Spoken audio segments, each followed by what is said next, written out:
Hello, good morning, good morning. Good to see you, Sky, good to see you, Jeremy. Hope y'all are doing well. Happy Monday and happy Sunday. Good evening. I'm splitting up all my words here. Anyways, we are back at it again with some of the house in Fata Morgana. Man, the last episode was quite the tearjerker for me, honestly, so... And that was like a good kind of tearjerker. I'm scared. I know it's gonna have to go bad, as like every story has. Like, we're gonna have to see like some real heartbreak today, I think. But yeah, pretty chill day so far.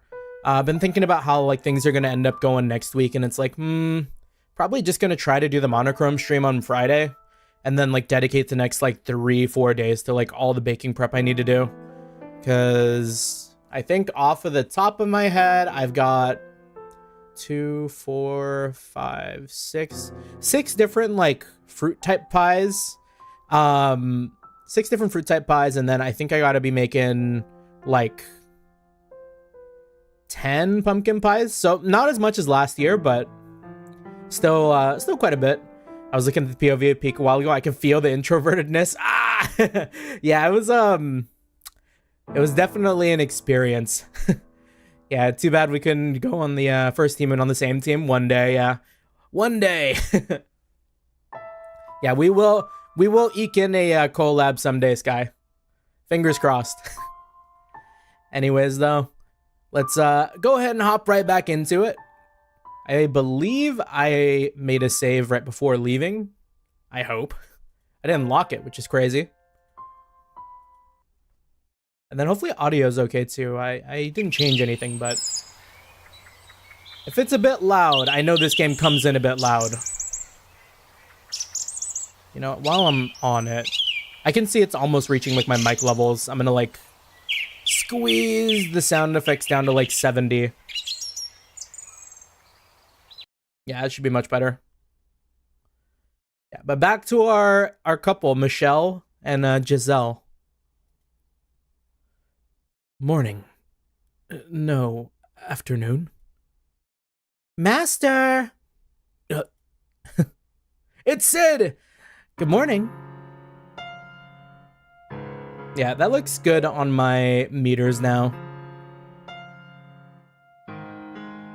Good morning.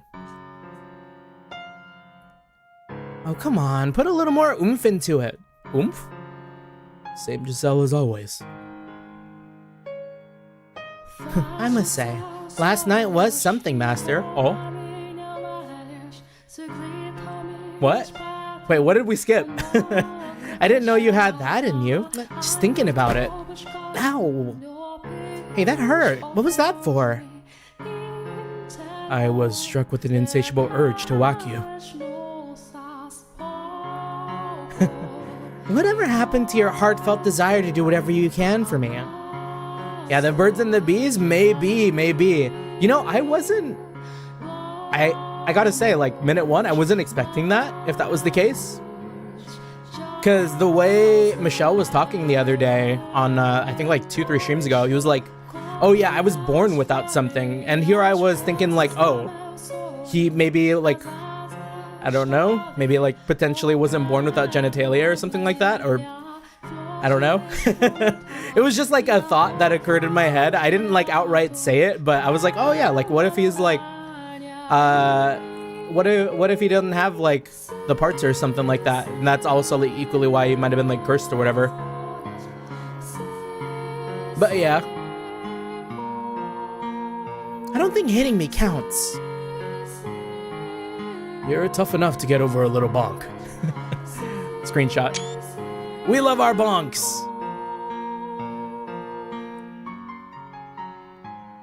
Yeah. You were being so nice yesterday. Where'd that go? So would you like to explain why you're making dirty jokes first thing in the morning? Yeah, just... I was trying to lighten the mood to hide my embarrassment. Fair enough. Alright, but did you not joke about that in the future? I didn't actually do anything to you. There we go.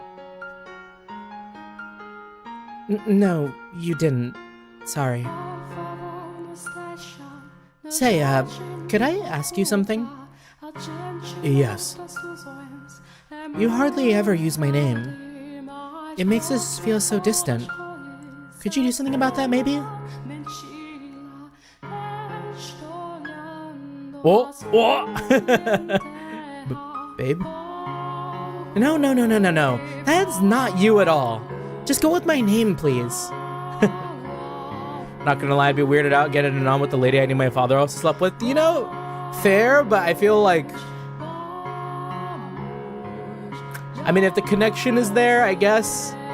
It does feel weird, yes, but I like to believe we're more than our, like, past experiences in times like these. But yeah, I do agree. I do agree. We've graduated from master and servant, We've graduated from a master-servant relationship to a romantic relationship, but that is a bit much. Romantic relationship. Exactly. So, in honor of the new us, let's make this last. All right, Michelle. All right. But he still didn't say her name. At the time, the light that had entered our lives seemed unreal and fantastical. But I prayed that it would indeed last. In hope of an equally bright future. I allowed myself to rejoice in the moment, letting the unconquered shadows that lurked in my peripheral remain unseen.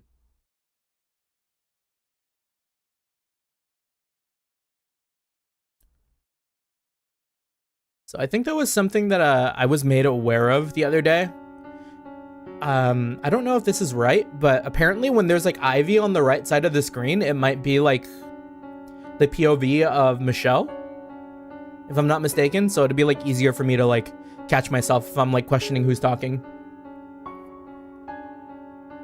Blackness consumes the once colorful space.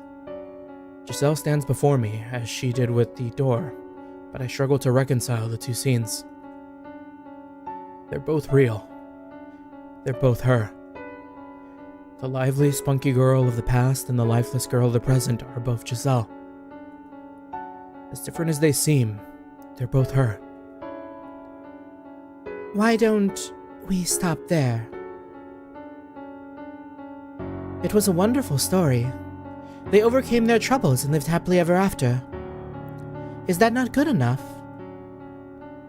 It could not be worse than where we are now. All we have to do then is erase the now. Throw everything away and start over from where it was better. But that's not the truth, Oomph.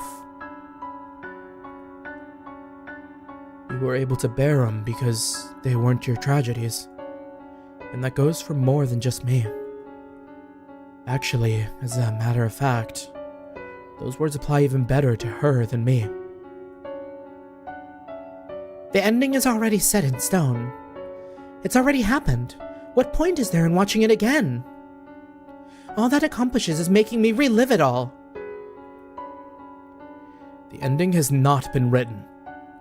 We are both here now, which means our end still lies ahead of us.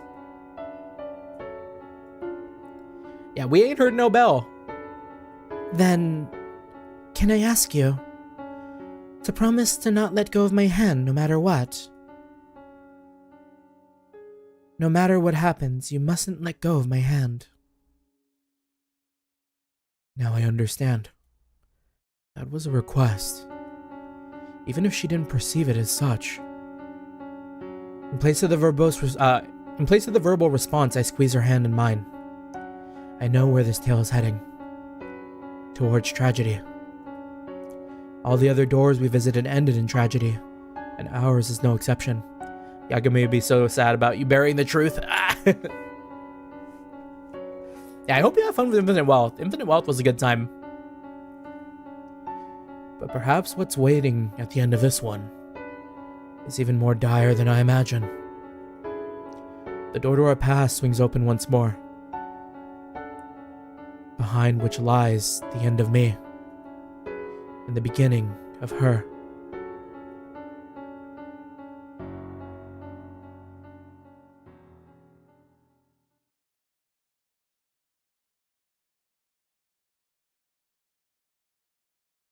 Yeah, let's keep an eye on the ivy here.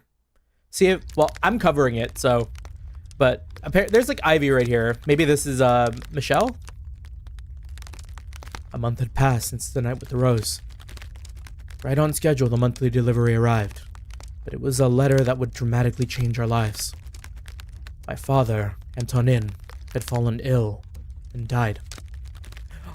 Yeah, let's go, clappers! I mean, we didn't do it, but I presumed it was the witch's doing, but she was silent, refusing to respond to my questions. If it wasn't her, then he must have died naturally. It seemed more than a little tasteless to celebrate someone's death, but good taste and reality do not always agree. I was extremely relieved to hear the news. The man had raped Giselle. He had tried to have me killed. And now, he was gone from this world. I had been waiting for this moment for years. Oh, also, I don't think I made note of it, but he said that his dad tried to have him killed. I don't think he expanded on that yet. His passing had another effect as well. My death could be revoked. Many years ago, my brother had told me that when he succeeded our father, he would welcome me back to the Bollinger estate, and I could be part of the family once more. Which meant this letter signaled the end of my banishment. How can we believe that, though? What if it's not true? Not sure how to feel about it. Yeah, rejoicing doesn't seem really appropriate. But this means you can return home now, right? I don't know if there's enough. I just gotta say, like, I feel like the amount of time we spent with Giselle, between her telling us, oh, like, that house is fucked up and evil, and then us being like, oh, we can go back to that fucked up and evil house. It's like, I don't know if I'd want to go back yet with her. Give her, like, a little more time. In theory, my brother is set to take control of the estate, so he should be accommodating. I am going to write a letter, have them send us a carriage. It is much too long a distance to walk. Alright. I'm excited. What should we do first when we get back to the capital?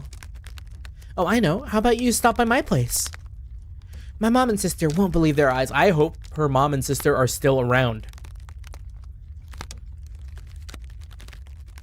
Yeah, we also get free room on board in this mansion too, right? Like, it ain't too bad. Maybe. My time in this mansion was almost at its end. The future I had only vaguely envisioned was now within my reach. I had always spoken of this moment, I had always spoken of this moment predicated with, eventually, like it was some kind of unobtainable fantasy. But now that it was practically a reality, I realized I hadn't actually given it much thought.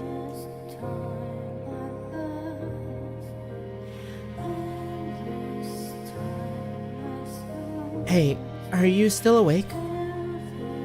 I am. Not a great night for sleeping, huh? You thinking about your family? It all seems so surreal. Yeah, it does. This house is like a desert island, cut off from the world, which makes everything feel kind of like a fairy tale sometimes. Even what we have. From time to time, I get the feeling that nothing is real. The outside world is just a figment of my imagination. That my entire life only ever existed within these walls. I mean, practically. I don't know how old Michelle is, but 10 years. 10 years in here. Wait, what did Nishiki say in Yakuza? 10 years in the joint made you... Was it 10 years? 10 years in the house in Fata Morgana made you a fucking pussy, Michelle.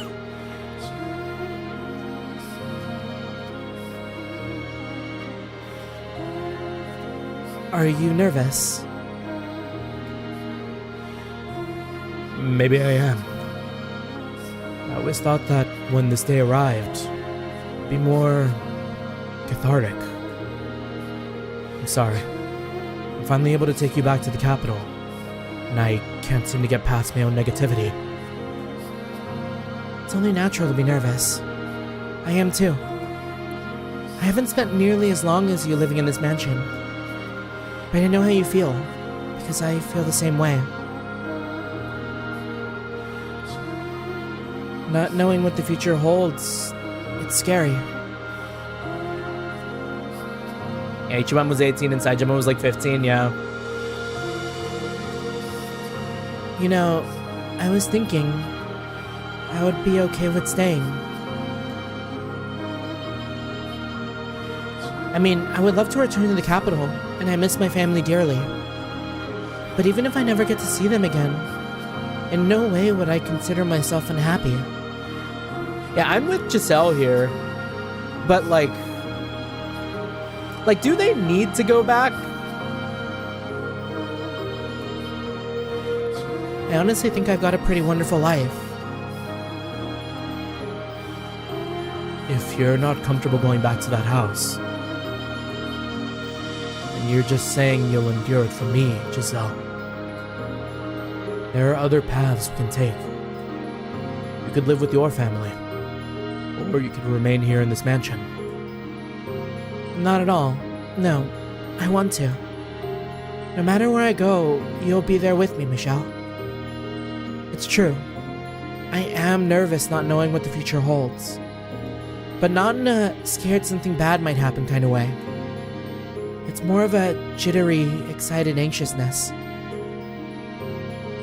I'm confident the two of us can overcome anything, no matter what obstacles may come our way. Together, we can create an even more wonderful future.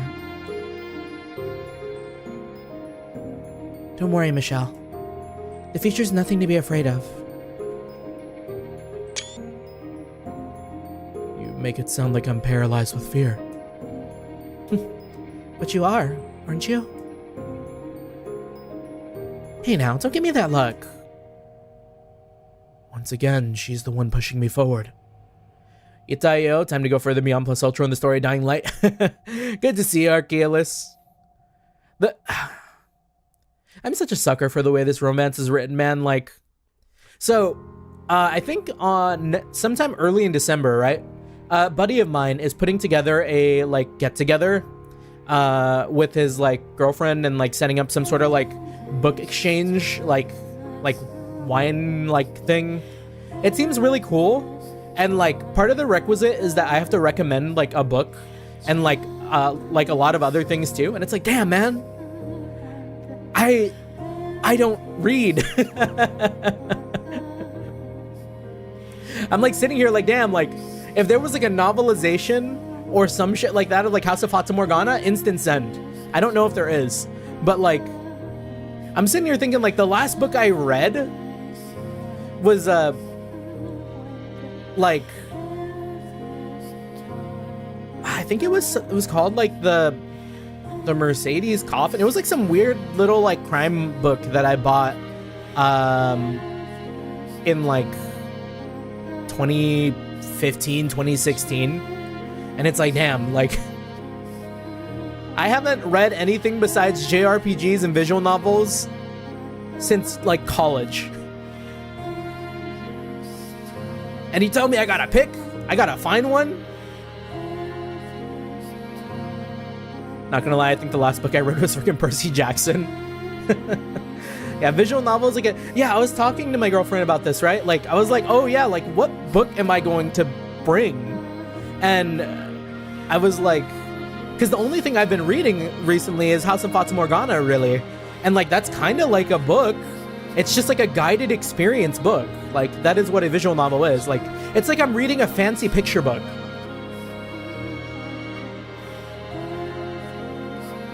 once again, she's the one pushing me forward. Yeah, just recommend Utawai Ramono. I would too. Like, if there was a novelization of Utawai Ramono that I could chill, 100%, 1000%. These stories, like Utawai Ramono and House of Fata Morgana, have like uncontested, like been like some of the best like reading I've ever done.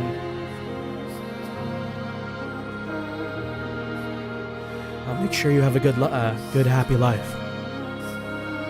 Thank you. What? Nothing. I'm feeling kind of sentimental, thinking about how we've only got a little time left here. It wasn't perfect, but it was an important part of my life. Okay, low-key, Sky, I was dead-ass thinking about doing exactly that. Like, just copies printed of all of, like, the dialogue in Fata Morgana, just... Meow. And also, hello, Flash, hello. Good to see you. I might need to unmod Dying Light too. How goes the suffering? We are approaching. This happy couple is going back to the capital because apparently Antonin died. I'm saying apparently because I don't trust letters. But it's all gonna start spiraling soon, I fear. It wasn't perfect, but it was an important part of my life. Indeed. Say. Yes. Well, I think I could handle it right now, probably. Well, use your head, you little... Yeah, taking her back to the mansion, you dunce. I don't follow. How can you be so dense? I mean... Oh, wait, no, I'm dense. I mean, you know, touching and so forth.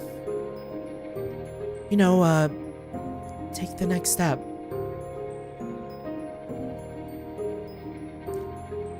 I'm saying I'm feeling up for that right now. It's not proper for a woman to bring up that subject, is it?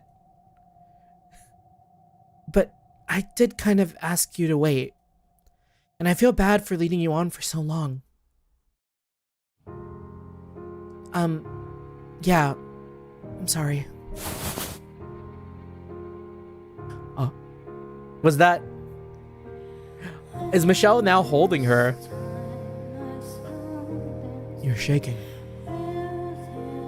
I'm just really emotional, that's all. You don't need to force yourself if you're not ready. I can wait as long as you need. Besides? Never mind. It's fine. There's no need to rush things. You don't need to worry. Yeah. Every time when someone's like, oh, and one other thing, never mind. It's like never a good thing. If anything has to be learned from every game, every like visual novel I've read, and by that I mean just Utawai Ramono, it's like when you hesitate to say something, just fucking go out and say it, man. Otherwise, you're going to get immediately like isekai'd.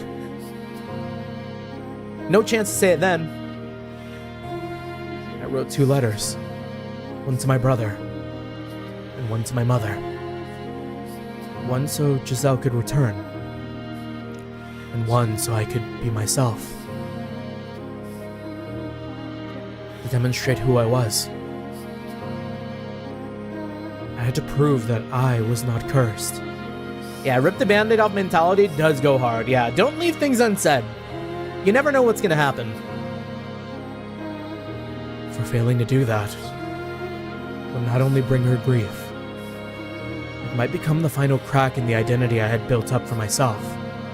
I mean, easier said than done, of course, but in my head, if I could say like every single word that I was thinking to just about anyone, I feel like it'd be like all the better for it. I had to convince her that I was neither demon nor angel, but a human man who had fallen in love with a human woman.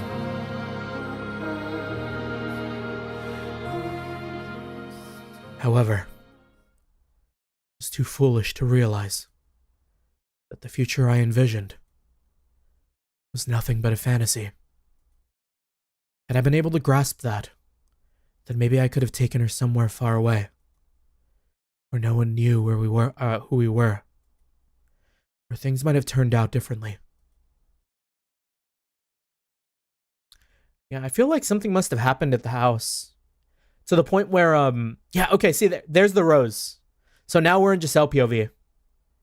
Ah, that is very good to know. I mean, of course it says the name too, but whenever it like hides the name as like an internal thought, that'll be a very easy tell. It's been really foggy out lately. I'd rather if we left when it was clear. It'd be terrible if the coachman rolled the carriage because he couldn't see where we were going. If there wasn't so much fog, I would probably have been able to see little columns of orange evening sunlight fighting their way through the trees. But the milky white mist seems to swallow up all the light, leaving nothing of the surrounding area. We're gonna see a green flower and freak. It was rather dreary weather. I wonder when they'll be here. Although, if they never show up, that's okay too. I was finally able to return to the capital of Michelle, to see my family again. That was wonderful. It was like a dream come true. But it wouldn't disappoint me if it didn't end up happening. I didn't care where I ended up, as long as Michelle was there with me. That's all that matters. I guess the tough thing, if I were to print out every single dialogue of the House of Fata Morgana, there are just audio cues sometimes, like when Bestia was like slashing away, or like just like right now where Michelle seemed to like hold Giselle in bed. Like it wasn't exclaimed, it was just like you hear the shuffle of like sheets, and then like there it is. He was like, "Oh yeah, you're shaking." Like, I should probably close the windows. The coach isn't likely to show up at night, I don't think. I reached my hand out to shut a window, which is when I saw something wavering beyond the heavy mist. You know what I gotta do? I'm just gonna like... No, that is a project and a half. I was gonna say like, I could just give them like an audio. I could get all of my VODs for House of Fata Morgana and just like trim out any of the fat and just be like, oh yeah, I may not have a book, but here is a audio recording of every like sound and dialogue from the game. Although sometimes I don't do the screams. I reached my hand out to shut a window, which is when I saw something wavering beyond the heavy mist. Light? And it wasn't just the one. Looking closer revealed several more flickering spots. They moved up and down slowly, but rhythmically. As more and more came into view, my mind began seeing them as people carrying torches. They're coming this way? Could they be our escorts? Back to the capital? No, I think they're here to kill us. Though... What? In real talk, could you just give them a copy of the game, call it a digital book? I gotta find myself a physical copy of House of Fata Morgana. Suddenly they hear you speaking one of my quotes, yeah, Archaeolus. As soon as the thought, there sure are a lot, popped into my head, something whizzed past my cheek. It's an arrow. What was... Huh? Why that... What? It was an arrow. Giselle! What? The arrow had flown through the window and pierced the opposite wall. Had Michelle not knocked me out of the way? Giselle! Giselle, are you okay? I'm fine. It's gonna be just like in the story, the fairy tale that they read. even after they like burned the witch, like the crop still failed. They sacrificed Giselle over here to like appease and like gain like favor with the witch or whatever for their crops to like flourish. And if that didn't happen, they're just gonna come kill the witch, also known as Michelle. They're here for blood. They need someone to blame. I'm fine. But what? Why did... What's going on? Never mind that. Right now we need to run. Wait, Michelle. Now. There's no time. Or there's no time to talk. Stay out of sight of the windows. Got it. I hear that Kingdom Hearts music. He grabbed my hand and broke into a run. A relentless storm of arrows showered through the windows we had worked so hard to get open a year ago. This wasn't what we had gone through that all effort for. Oh, I think that's a fuck up. This wasn't what we had gone through all that effort for.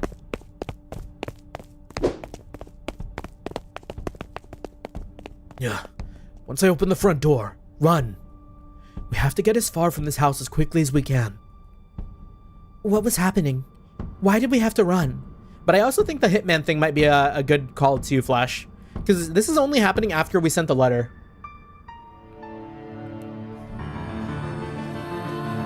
Why were those people firing arrows at us? With the wave of questions came waves of fear. I couldn't say anything. The sheer terror had frozen my jaw in place. Get ready. I nodded, squeezing his hand tight.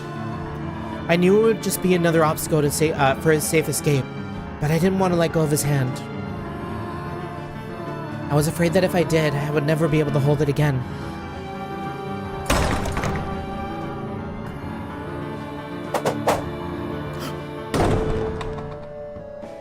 Did we dodge?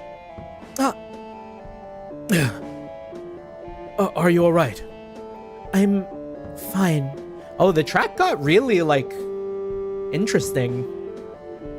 It's kind of reminding me of, like, Velvedick. But how? There are people out front, too?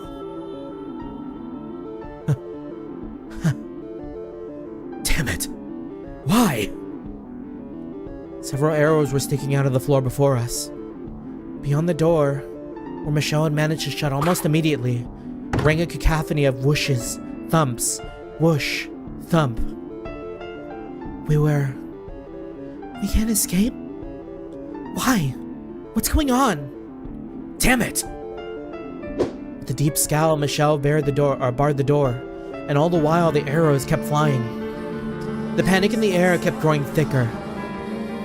I don't understand. How did they... Only a handful of people even know about this place.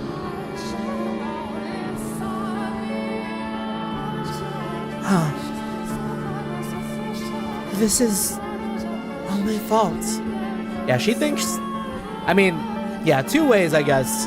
This could be the villagers, in which case, like, damn, like, that's tough on Giselle. This could be the hitmen. And it's like, damn, this could be rough on Michelle. I mean, it's rough for both of them. It's because I told the villagers about this place.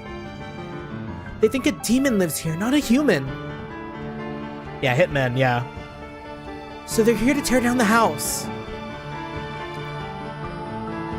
Oh, you know? Yeah, there weren't arrows and stuff when they came to visit the house the first time. They were only armed with like pitchforks and stuff. They wouldn't be equipped. They wouldn't have bows like this at like this level. Oh, well, and there's Giselle saying this. They made weapons, bows just for this. I don't...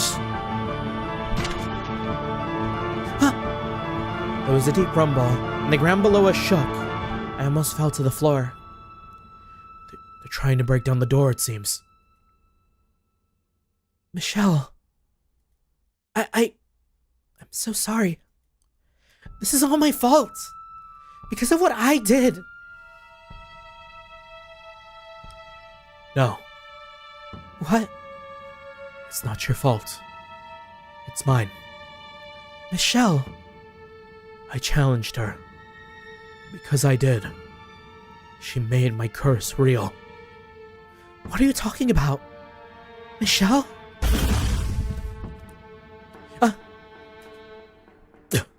This way. Run!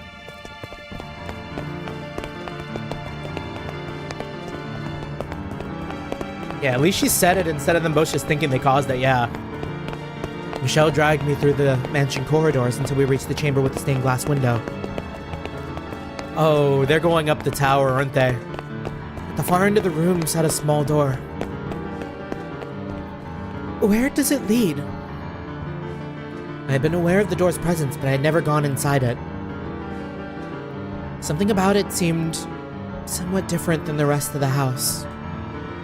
I wasn't sure how to describe it exactly, but it felt like shadows had taken root here. The observation tower. Tower? But if we go up there, we're putting ourselves in a corner.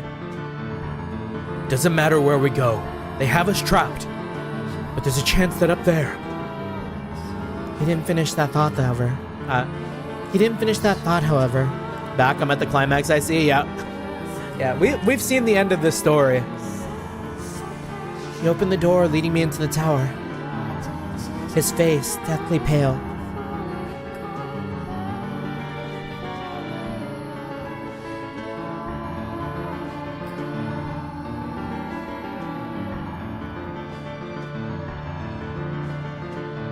And up we go. We started running again, around and around the spiral staircase, making our way towards the top. In regular intervals along the wall were rectangular windows. A layer of fog still lay thick across the land. Peering out into it made me feel like we had been thrown into a dream world. If it weren't for the orange spots of torchlight surrounding the mansion, the silhouettes holding the torches, is that armor? Appeared to be knights. Yeah, okay. It was hitmen. It was some sort of, like, levy. Michelle, tell me. Why do you think it's your fault? What is your curse? Your curse. It isn't just the color of your hairs and eyes, is it? There's more to it, isn't there? There's something else, isn't there? Michelle's gaze was firmly directed forward as he frantically led me up the stairs.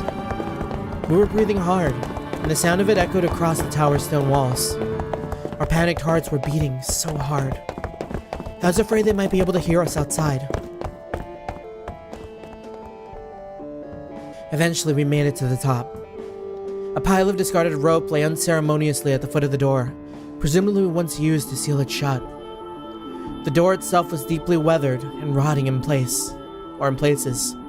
It had obviously been left sitting in disrepair, even longer than Michelle had lived here. What is this? Inside.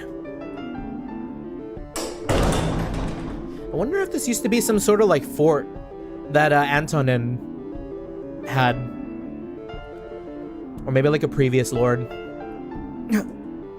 Frigid air nipped at my skin, and it wasn't a pleasant, refreshing kind of cool, but a bitter, oppressive cold.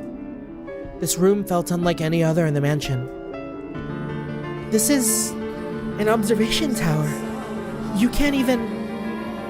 There once would have been windows allowing you to see all... let me read that again. There once would have been windows allowing you to see in all directions around the mansion, but all that remains now is that tiny opening near the ceiling. If we hide out here, then there's a chance they might not find us. Yeah, using the old strategy of like, well, they wouldn't run up to a tower, would they? Of course they gotta be hiding somewhere else, but like, I spent a lot of faith in them not really looking everywhere for you. Sounds like they broke down the door. Don't worry, they won't find us. And when they give up their search, then we can get out of here. I'm sure it'll all turn out all right.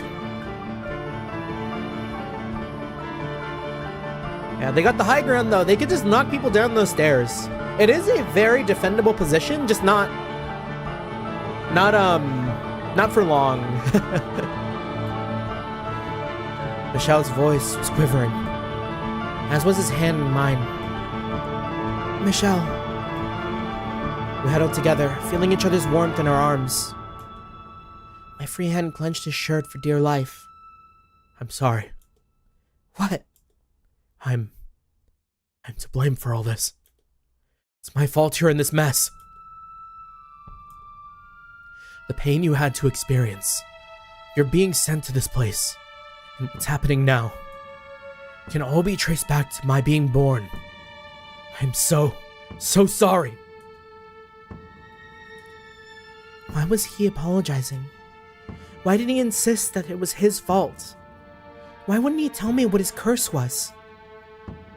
Why were people trying to kill us? Right. Those people were trying to kill us. Putting it into words like that made the fear that much more real. The arrows they fired weren't threats. They're meant to kill us.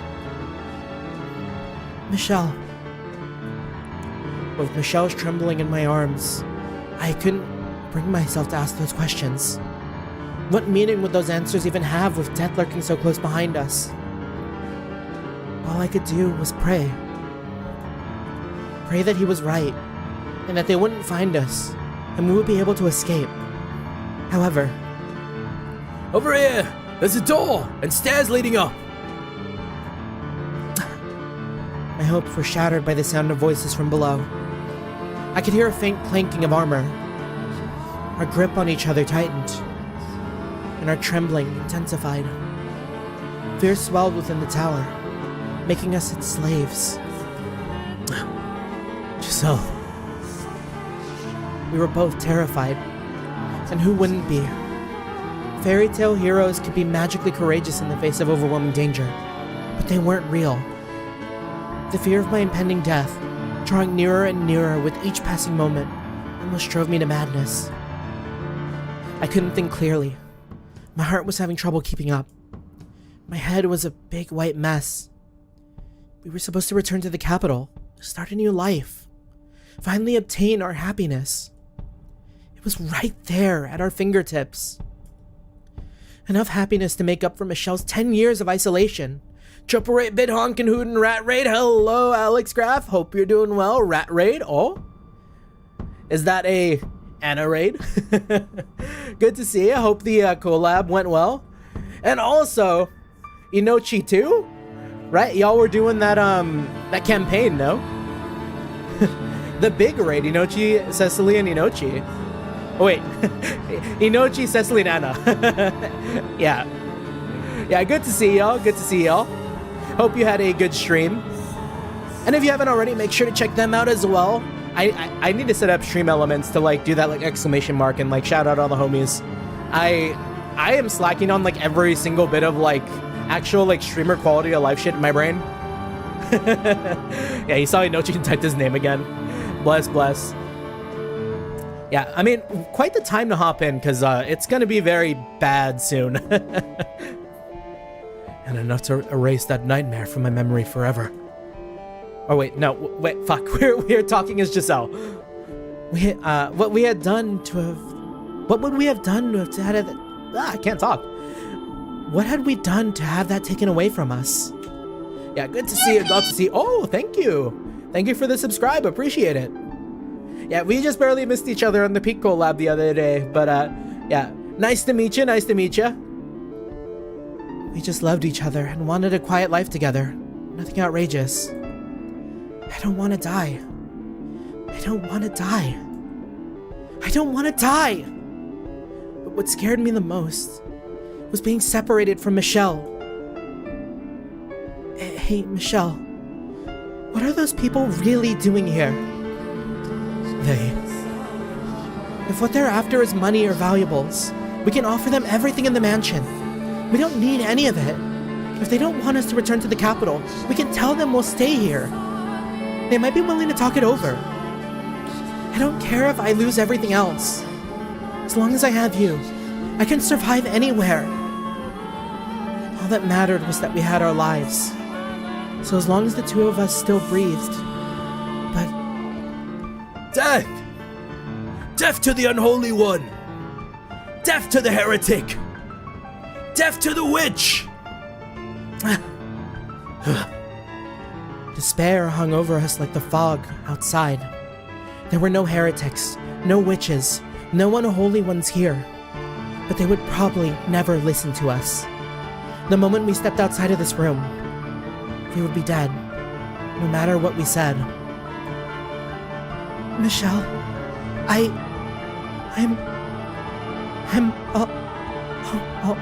I'm all right. It's okay, Michelle. I'm not scared. You're here with me after all. I'm fine. It's all fine. So please hold me until it's all over. Please stay with me. Finally, you speak. Michelle? He wasn't looking at me, though. His unfocused eyes were directed upward, not towards any particular point, but wandering aimlessly. His purplish lips appeared to move as though he was speaking, but no sound came out. Hey, Michelle, are you alright? Come back to me, Michelle! I grabbed him by the shoulders and shook, but he didn't even seem to notice. The witch. Speaking of witches... No, I'm not gonna derail. I need to see where this goes. No matter how many times I called to him, he didn't look down from the emptiness above. Michelle! Giselle. Finally, after far too long, his gaze slid down to meet mine. He looked defeated, exhausted, and cornered all at once. I was scared too, but his fear seemed to have consumed him entirely. Please hear me out, Giselle. I never thought anything good would become of my life. I never thought I would find anyone who truly understood me, who would be happy to have my love. And for that, I hated the world. I was in constant torment, living in the shadows. But then, a single ray of light shone down on me. Michelle. You, Giselle. You delivered me from that darkness. I'm scared, Giselle. I'm terrified. I used to think my life was meaningless, that it didn't matter if I lived or died. I'd love to stick around, hang out and chat, but my lungs and my throat struck me bad out of nowhere. Gotta rest. No worries, Inochi. Thank you for stopping by. Make sure to get your rest. But now, I can't stop shaking. That's perfectly normal. I'm scared to death too, but what scares me the most is losing you. Michelle. I should have noticed. Noticed his arms were tensing up. Noticed and stopped him.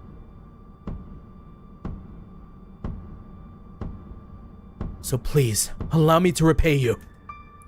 I said I would do anything for you, so let me do this. I haven't given you anything. I haven't done anything for you. So give me one final chance. He shoves her away and goes out, doesn't he? Michelle! No! Man! What are you doing? Get back in here, Michelle! Everyone like and subscribe, final warning, thank you. What? Why? The door! I can't open it! I shoved on the door, trying to go after him, but it wouldn't budge even the slightest bit. It was as though there had never been a door there at all. Merely a wall disguised as one. It wasn't someone holding it shut from the other side either. I pushed and I pulled with all my might, but I couldn't even manage to eke out the tiniest crack. Did he make a wish with the witch to keep her safe? Did he seal her in the top of the observation tower? Michelle, oh, fuck me. That button is way too close to fast forwarding. Hold on. Michelle, what did you do to the door? Come on, get back in here. I don't want to lose you either. Say something, Michelle. You're out there, aren't you? Please. Please don't do anything rash. They're going to kill you if you're out there. Giselle. The witch told me. What? That she would ensure your safety. Michelle, she isn't real. There's no witch talking to you. It's all in your head. A figment of your imagination created to alleviate your loneliness. Rest assured, she does not lie. Michelle! Please listen. You're a wonderful woman, Giselle. Spirited, true to yourself, deeply sympathetic. You are not to blame for how difficult your life has been. Most of the fault lies with me, and a bit of bad fortune. But that's all behind you now. Once this is over, you can start anew. What are you talking about? So survive.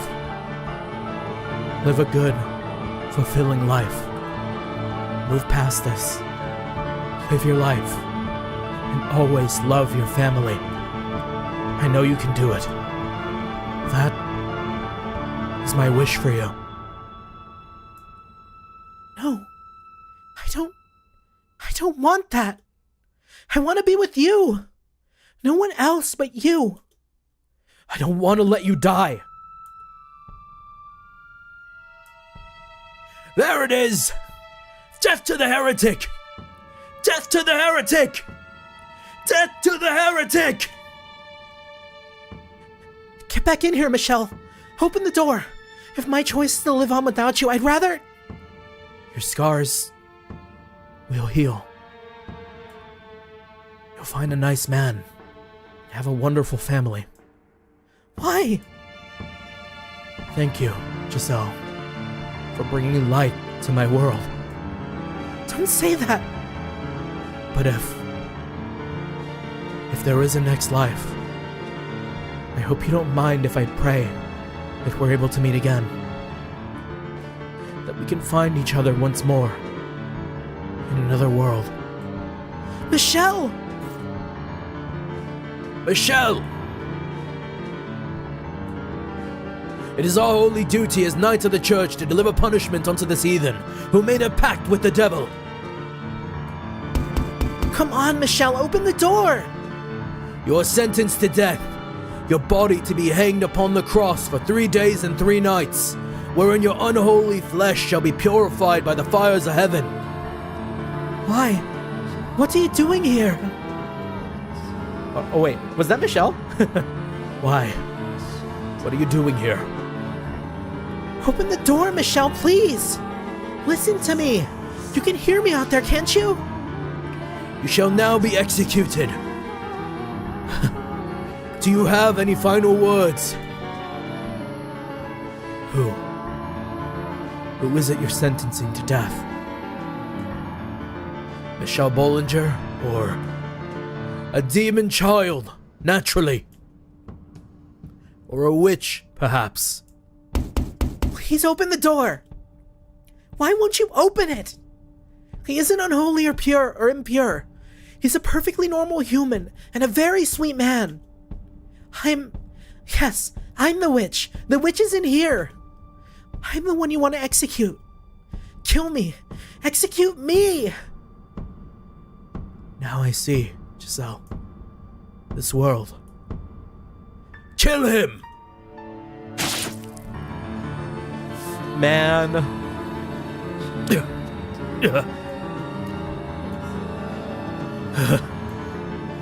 So many blades pierced my flesh. A sword in my chest. Lances in my arms and shoulders. Arrows in both of my legs. I could hardly even tell what hurt anymore. There was an unpleasant hiss sound in the tower. Are they gonna blow it up? Oh shit, never mind.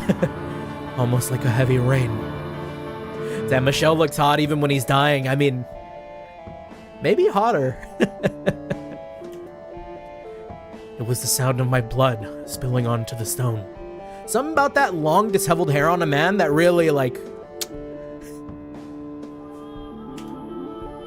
Red. It was red. Just like anyone else's blood. It didn't flow into unnatural patterns. It didn't turn into black, demonic shadows. It didn't cause anyone who touched it harm. It was just ordinary red blood. Regardless, his body was probably still cursed. It had to be. I couldn't hear Giselle's voice anymore. I hoped she was safe and alive. I prayed that at least she would be protected. That the witch would keep her promise.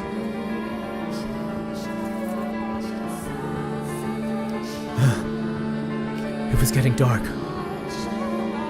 Light was quickly departing from my world. Darkness everlasting, dragging me down into its pits. I believed in you.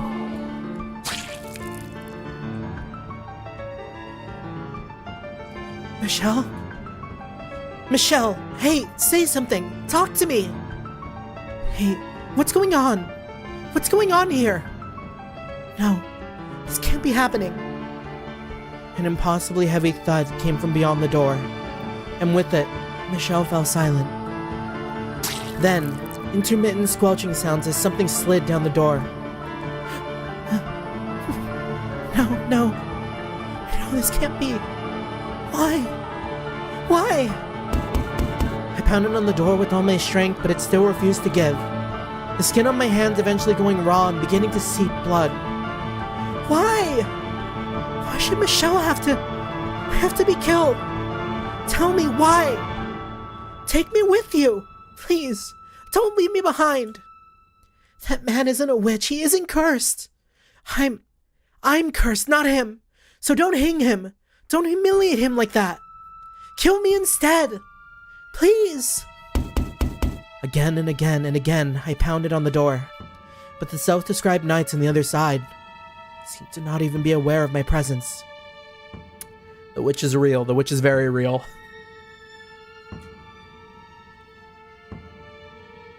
They seemed unable to hear my cries. Their armor clanking with each step, they began to descend the staircase. And with it, I could hear the sound of something being dragged slowly across the floor. No, don't take him away. Stop, don't take Michelle away from me. I'm begging you. My pleas were in vain. My hope was for naught. The knights took him away. Took him somewhere out of my reach. For all eternity.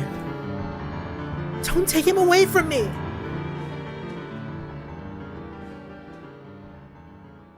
Now I'm wondering, what if because of this, what if there's still like the possibility that like the witch was never real? Maybe, I don't know. I may be copium, but what if because of like what she was told by Michelle there, as like a sort of revenge, Giselle actually becomes the witch, which is why she is the way she is. But like it still doesn't explain like the supernatural, right? So like honestly, it's just like one other way to see it.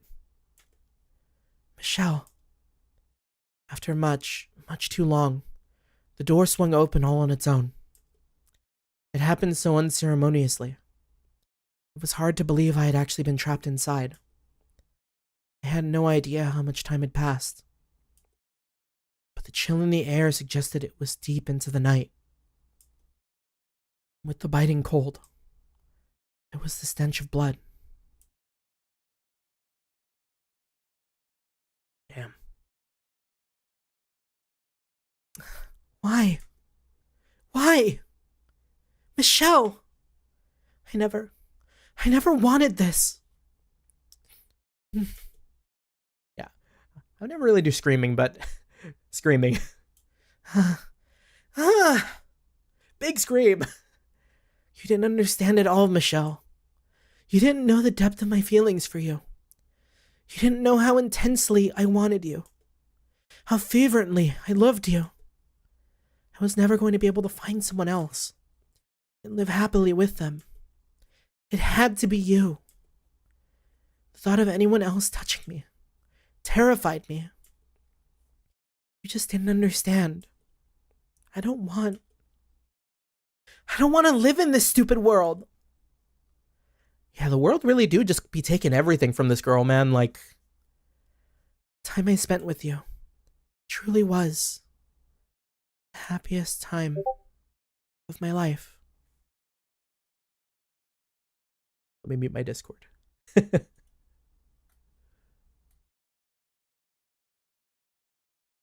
That was mine.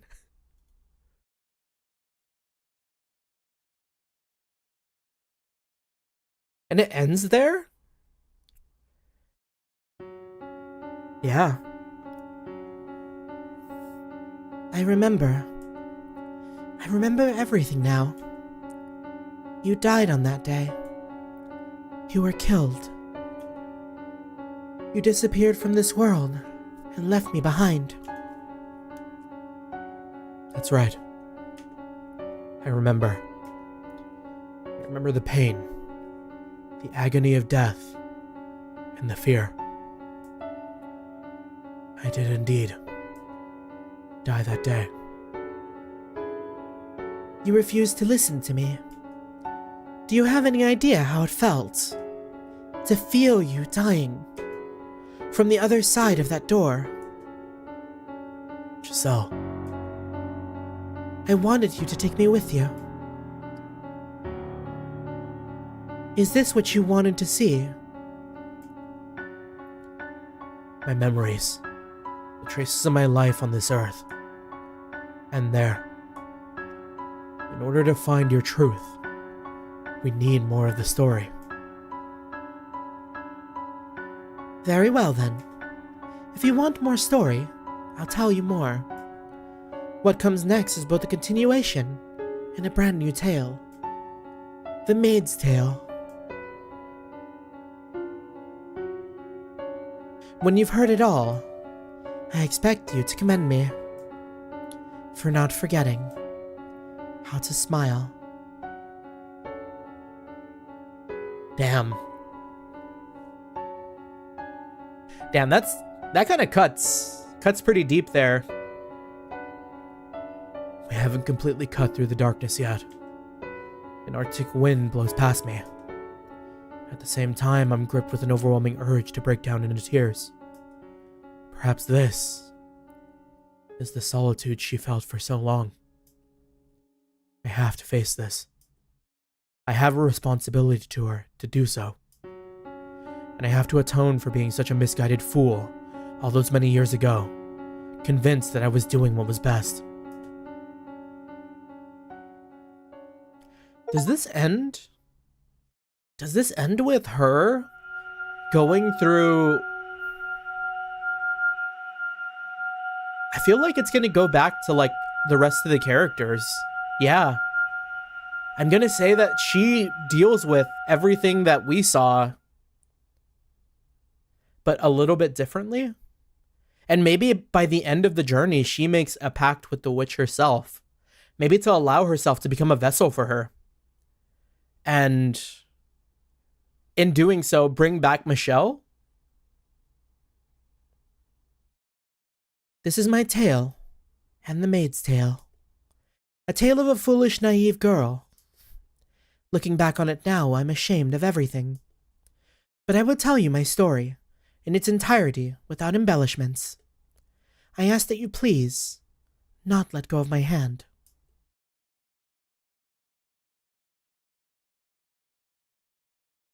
Yeah, we're really expecting a happy ending after all this. I hope. I think we will get a happy ending. 'Cause I mean, I'm pre-aiming this, right? As like a fan of like messaging in like a story, the way they've been portraying characters has been like, even though there is like darkness in everyone, there is also like good. So like, both like from a character standpoint and from like a story as a whole, I feel like this story is going to portray like the sadness of life, but still kind of like also like the happiness that comes with it too. So like it will maybe end on a more so like a bittersweet note. more than like just a full-on sad. But it'll be like, it'll be enough. The only thing the knights left behind were a garment and a large pool of your blood. Blood had seeped into the fabric, and it was beginning to dry. When I clenched it in my hand, it made a soft crackling sound. Oh, shit. Maybe when she left the tower, it wasn't as soon as she thought. To crackle? At touch? Well, blood does kind of coagulate really quickly, no? The oppressive stench of death lingered in the tower. Is coagulate the right word? I'm trying to sound smart here. Michelle, there's no point in a life without you. You know that, right? Have a wonderful family? You know I can't do that. Hey, Michelle, answer me. Come back to me. I don't care if it's as a ghost. I just need you here with me. Come back to me. Talk to me about nothing and about everything. Be irritated with me when I do something stupid. Scoff at me whenever I tell a bad joke. Trounce me at chess again. Put your arms around me. One more time. Come on. I'm begging you. If you won't come back to me, then I'll go to you. I don't care if that's not what you wanted for me. This world without you is meaningless. Dying won't guarantee you get to see him again. The witch is talking to her now. A new hand touches the beacon type beat. She's now inherited his curse.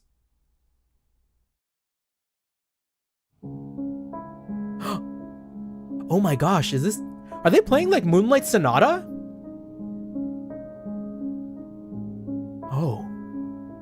Oh, I love this song. It's not Moonlight Sonata, but like it's kind of like feels very inspired.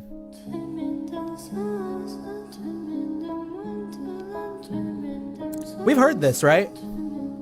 I don't know if we've heard this. I mean, all the songs in this game have been like banger after banger.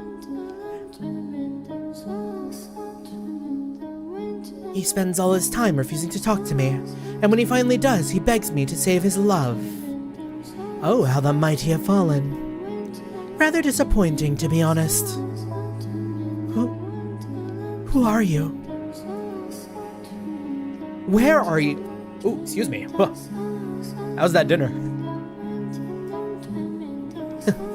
Quite daft, aren't you? Within these walls, I am everywhere. And you've heard me before. What? I have no... Heavens, you are slow. Is that pretty head of yours only for decoration? What? But... no. There's no one else. You might be thicker than these walls, my dear. Although, I suppose I shouldn't be surprised. You never did believe anything Michelle said about me.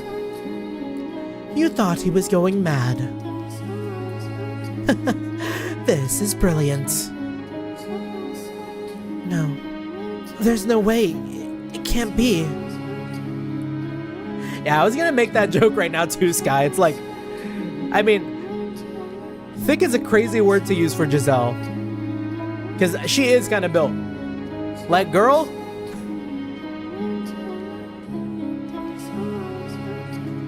Like, they were like a pretty bad couple. The cursed witch. Morgana. Oh, you even know my name, do you? It would appear my legend has survived longer than I expected. I suppose I should thank all the humans who passed it down for me. You actually exist.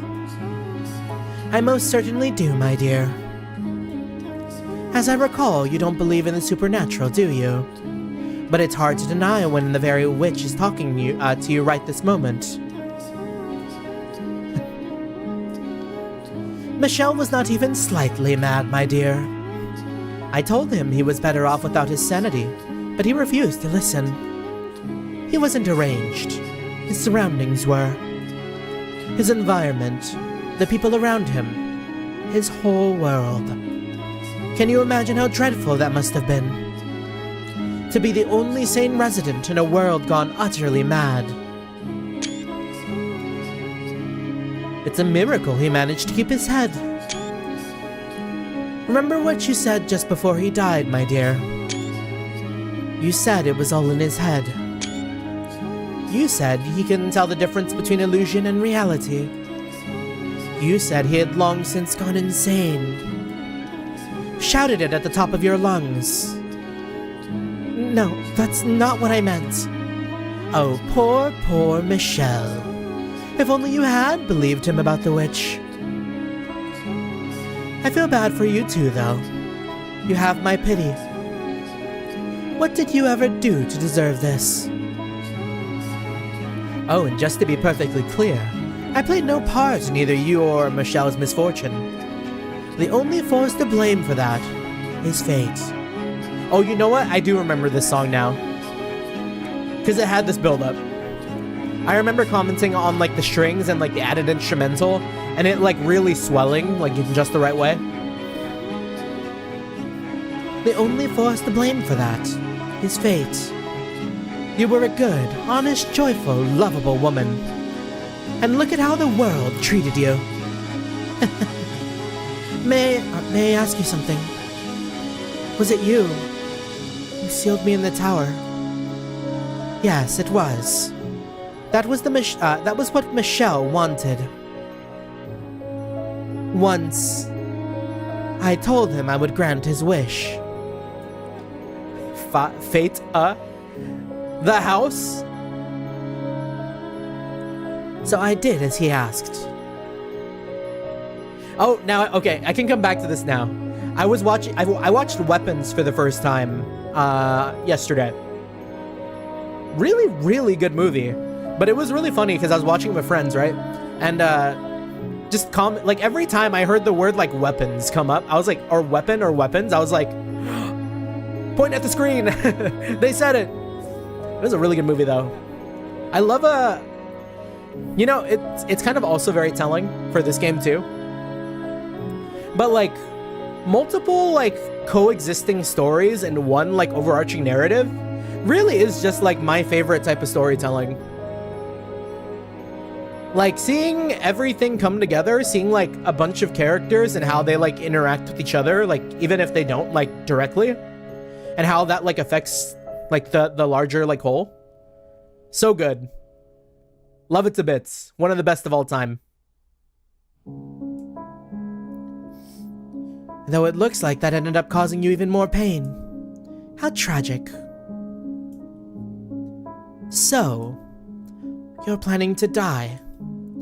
Are you hoping to reunite with him in heaven? That plan is destined to fail from the outset, my dear.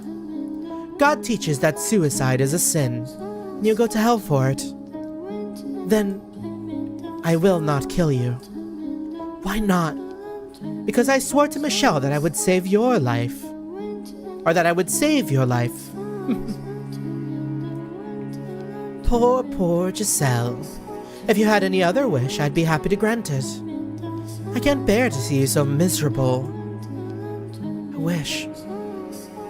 You have but a single desire right now.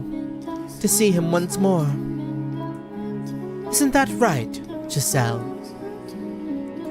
Are you saying you can make that happen? You'll bring him back to life for me? The forces of life and death are outside of my realm. That is God's territory, or the angels. However, I can guarantee you this. His reincarnation, no, his reconstruction. His reconstruction. Yes, you can meet him again, not in this life, but in some future life. Just imagine it. Finding your beloved again after overcoming so much tragedy. 10, 20, maybe 100 long years from now, you'll finally reunite.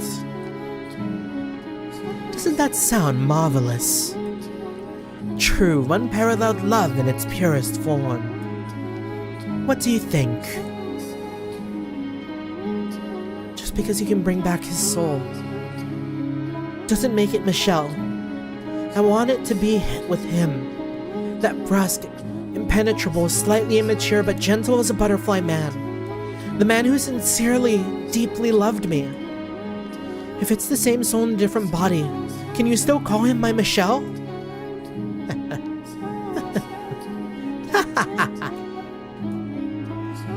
My apologies. You beat me to the punchline. And you did so with such ardor, you threw me off balance. You're exactly right. The idea that if your love is strong enough, you can both be reborn and have the exact same relationship is utter fairy tale nonsense. You must be the same people to have the same love. Which is why I'm not promising his rebirth or reincarnation, but his reconstruction. Your wish can become reality, Giselle. As long as you wish for it with all your heart, it can come true. I'll wish for his reconstruction as well. You have a witch asking to make this happen, my dear, so you can be confident that it will bear fruit. And you wish for him to remain himself. If he truly loves you and he too wishes to reunite with you, your wish shall be granted. Will you really wish with me? I most certainly will, my poor pitiful dear Giselle. I shall offer up my most heartfelt prayer for you. I'll wish for it. Is this witch single? That is a gigantic... That ain't the red flag, man. That is like the whole ass, like, bolt of fabric. I'll wish for it. Until the moment of my death, I'll keep wishing for us to be reunited as the same people. I can't guarantee a reconstruction. I can't guarantee your reconstruction, though. What? I only said I guaranteed his. Michelle is the only reconstruction I will wish for. I will not ask for yours. Well, why not? You're not looking at a benevolent wish-granting goddess, or an angel with a magic bow and arrow. As someone with who's played this before, I stand with Sky's question. You're looking at a cursed witch. Then how am I to be with him again? I can offer you but one more option that will allow you to reunite with your reconstructed Michelle. Eternal life? Tell me, what do I have to do? You must live. Here, with me. Live with you? What do you mean? It was Michelle who resurrected me, but he could not serve as my guide. I have work to do, but I cannot do it alone. I need a guide to assist me, because as you can see, I have no body. If this house did not exist in this world, then perhaps I might be able to give myself form. My soul form. Wait a second. What was the name of that movie again? Monster House? Yo, wait. Are we playing Monster House? Is she the house? I mean, it's said that she is. She's like controlling doors and shit. She's the house. The cartoon? Yeah, exactly. Yes. Are we gonna like dig under the basement and find out that she's been like living there this entire time? It's her spirit.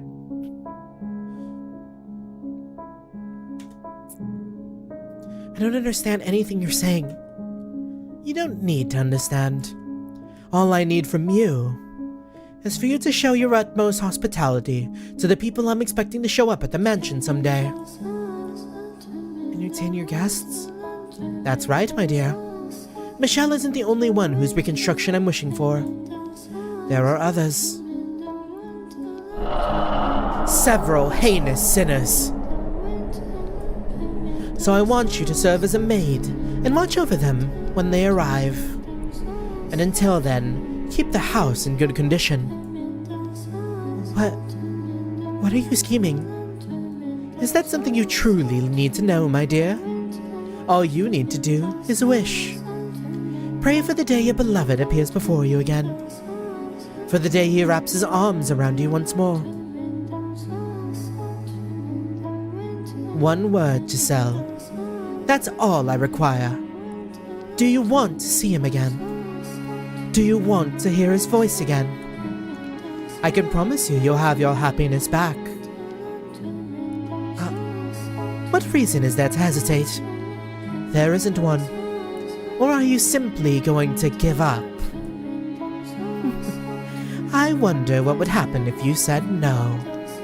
If you disappeared from this world. How will Michelle react when he comes back? Will he be sad, angry, or will he forget about you and fall into the arms of another woman? No, he can't. Then make up your mind. Will you come with me or will you throw it all away?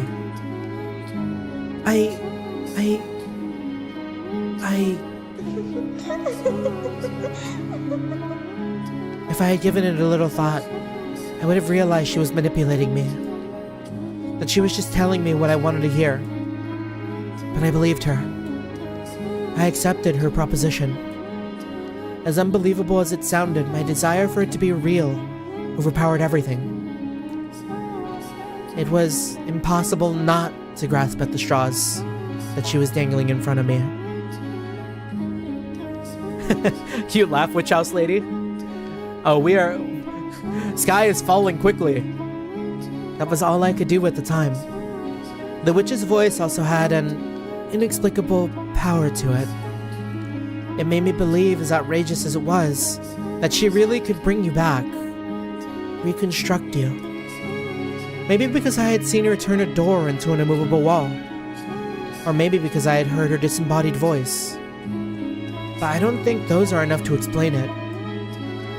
My guess is, she had me under her spell. That was the moment I became the maid. But I assure you, I was at that point still the same Giselle you knew and loved. I see an omnipotent lady with the house and I'm cooked. The house being the important part. Find housing. In this economy? You know what, Sky? Smart as hell. The sound of the rain never seems to stop. Sounds like it's time to play the Witch House RPG Maker game. Yeah, I mean, we're down. I feel like I've been seeing a lot of witch content. Like I said, I watched Weapons the other day, and that was like pretty witchy. It's good stuff. Am I hallucinating it? Maybe. From the moment I lent my ear to the witch's sweet temptations, the mansion underwent an unimaginable transformation. No light shone through the windows, despite them still being unobstructed. Not morning, day, or evening. I'm pretty sure I bought the witch's house, right? Hold on, we're checking our Steam library real quick. I bought like a bunch of RPG Maker games like 2 years ago at this point. Wow, 2 years. Time flies. Maybe 2 years? How long have I been streaming? No way it's been 2 years.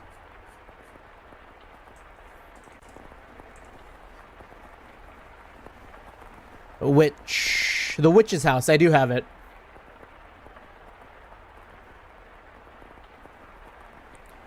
In fact, the concept of morning, day, and evening did not seem to exist.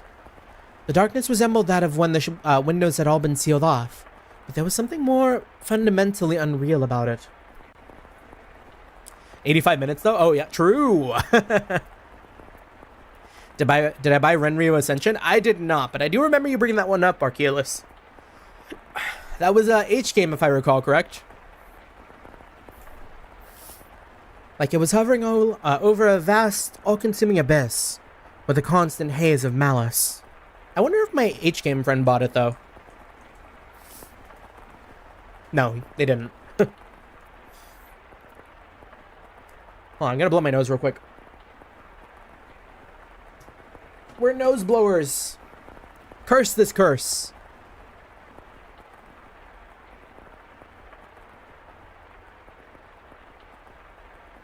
People who can do like a lot of talking for like very long periods of times and not have their nose get stuffed up are like God's favorite children. Like it was hovering over a vast, all-consuming abyss with a constant haze of malice.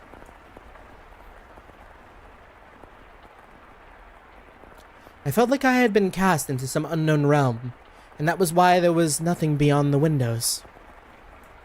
Your throat just goes dry. I feel like I mean, we don't pick our battles. I don't know what kind of fights you fight for that, but like I feel like I'd vastly prefer that over over the stuffy nose, because I feel like the stuffy nose never goes away, and like I can just like drink water, no?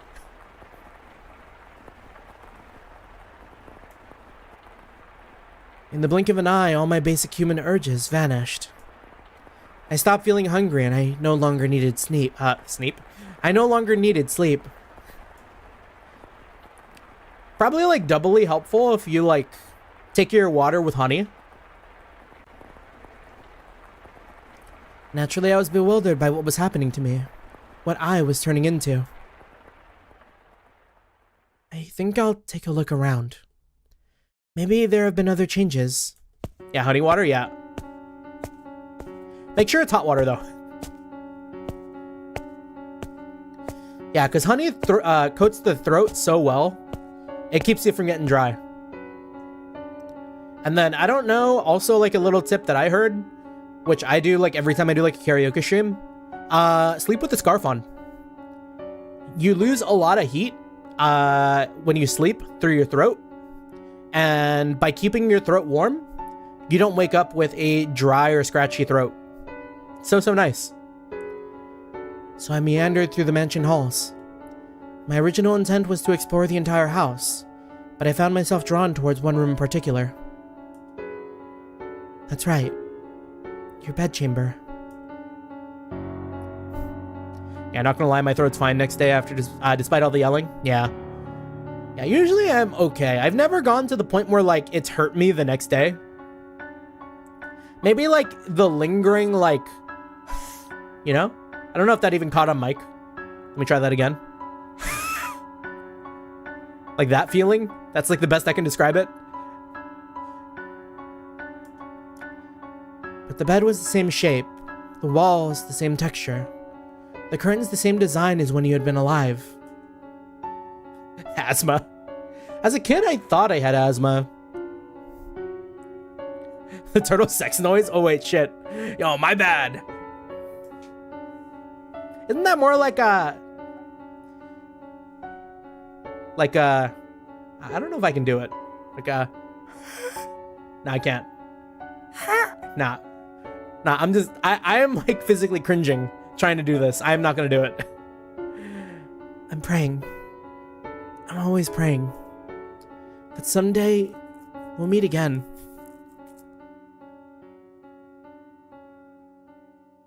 Oh, there. Something's hidden under the bed. What could it be? It's that painting. Of his mom? Cut up? I never did get to ask why he got so angry about me seeing this. I'm sure it's something he didn't want to be reminded of. Perhaps having to do with his family. I was right not pressing him about it. Oh. Oh, that's freaky. Did it get more cuts and start smiling? Is that the witch? That must be what she looked like. But, huh?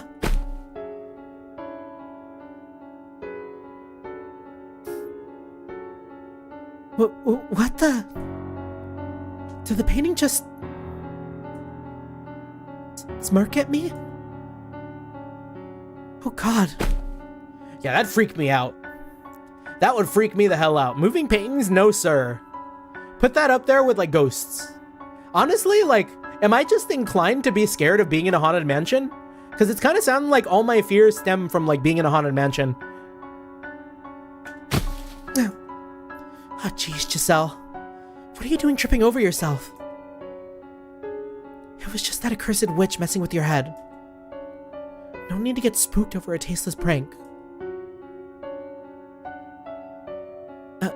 When I stumbled, I guess I knocked a drawer open.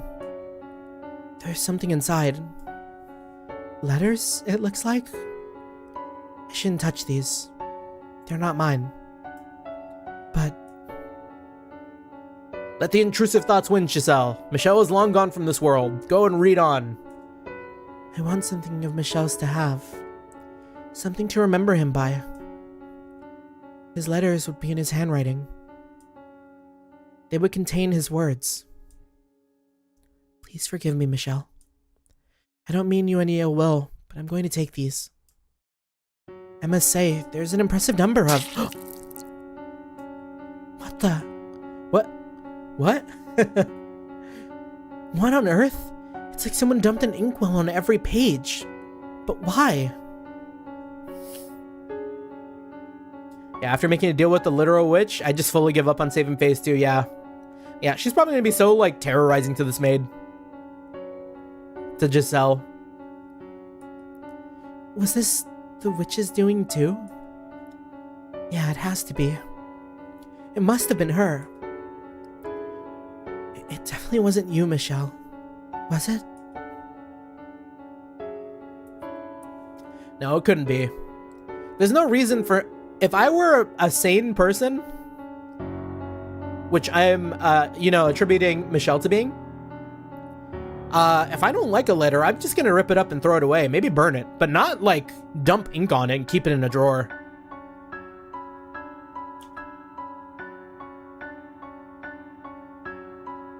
Yeah, the one shred of my sanity I have left would simply snap and we go full Majima. Oh, Majima still got his sanity deep in there, too.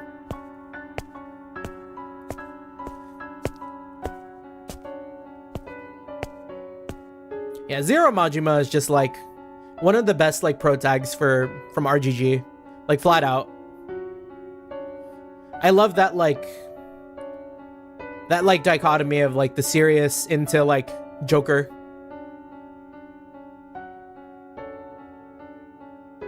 Although he didn't really do that much in Yakuza 0. He was very serious in 0.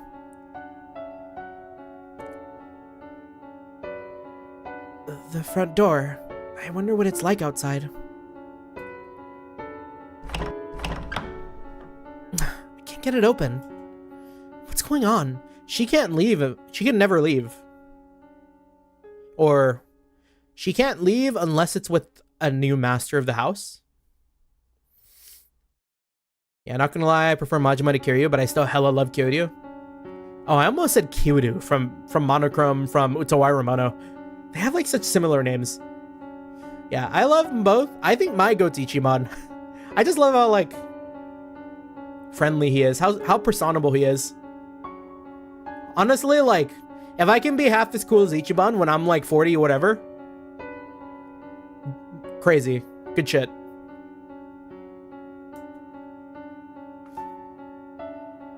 The bar isn't set, but it won't budge an inch.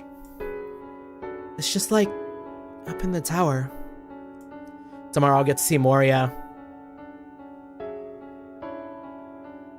Yeah, hopefully you like it better than you did Lad 7. Because I know you did have your misgivings about the turn-based RPG one for 7. I know the windows. They should open. Then I can... What's going on here? What the heck is going on? It's like there's an invisible wall in front of the window. That's what you call out of bounds, Giselle? My hands won't go any further. Yeah, I'm really hoping it got cleaned up. Yeah, I will say, I don't know if I've already told you already, Sky, but I feel like Infinite Wealth plays a lot like Trails Through Daybreak. If that's a good thing for you, then good. But it's very, like, Daybreak-esque in, like, its battle movement.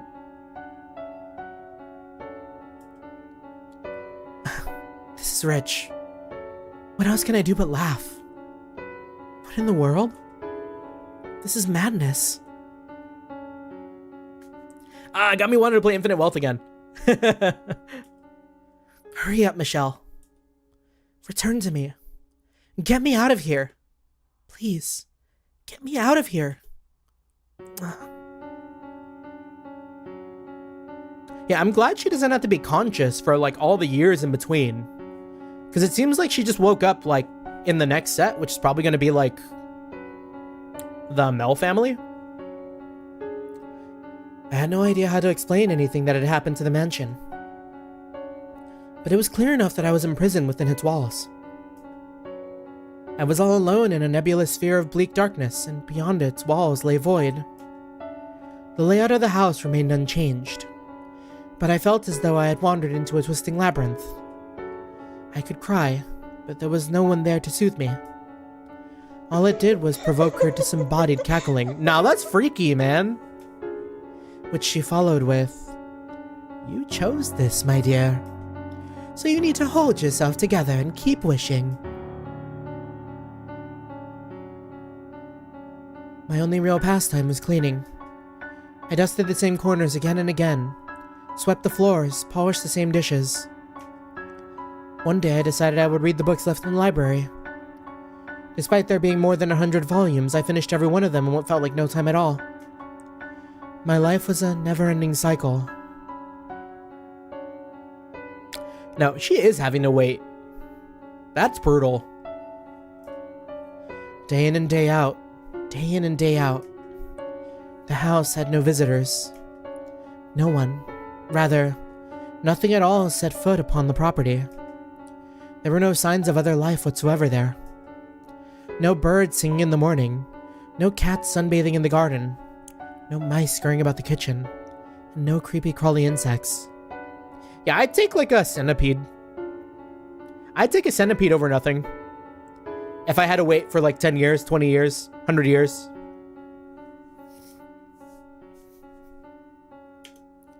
There was nothing. Nothing at all. The only thing that broke the long stretches of silence were her voice. Tell me, was she kind to you? Was she friendly and courteous? Because she was quite harsh when she spoke to me. These were the kinds of things she would always say to me. "He didn't show up today, did he, my dear? Are you still praying, my dear? Do you think he'll actually come, my dear? I'm still wishing just like I promised, my dear. You know why he hasn't come for you, my dear? Because perhaps he doesn't actually love you as much as you thought. My dear. My dear. My dear. Have you lost your mind yet? Shut up. I've had enough. I'm done with you. Enough. Please, enough already. Oh, what's got you so worked up? You love to talk, don't you? So why not have a little chat with me? This is not a chat. Oh. Maybe not in your mind, my dear. You seem to think chatting only constitutes conversations you enjoy. This is a conversation that they had in the Bestiador. But I don't think the word's usage needs to be so restricted, personally. You're just getting off on watching me squirm. Oh, not at all. You'll have all my best wishes if he ever does show up for you. Oh, so scary. If you're making that face when he shows up, he might not even recognize you. What? You haven't looked in the mirror recently, have you? Go on then, my dear. See just how frightful you've become. Does she now have the white hair? Is the white hair and the red eyes just a part of the curse? No. The witch was right. I looked nightmarish. You can't be saying that.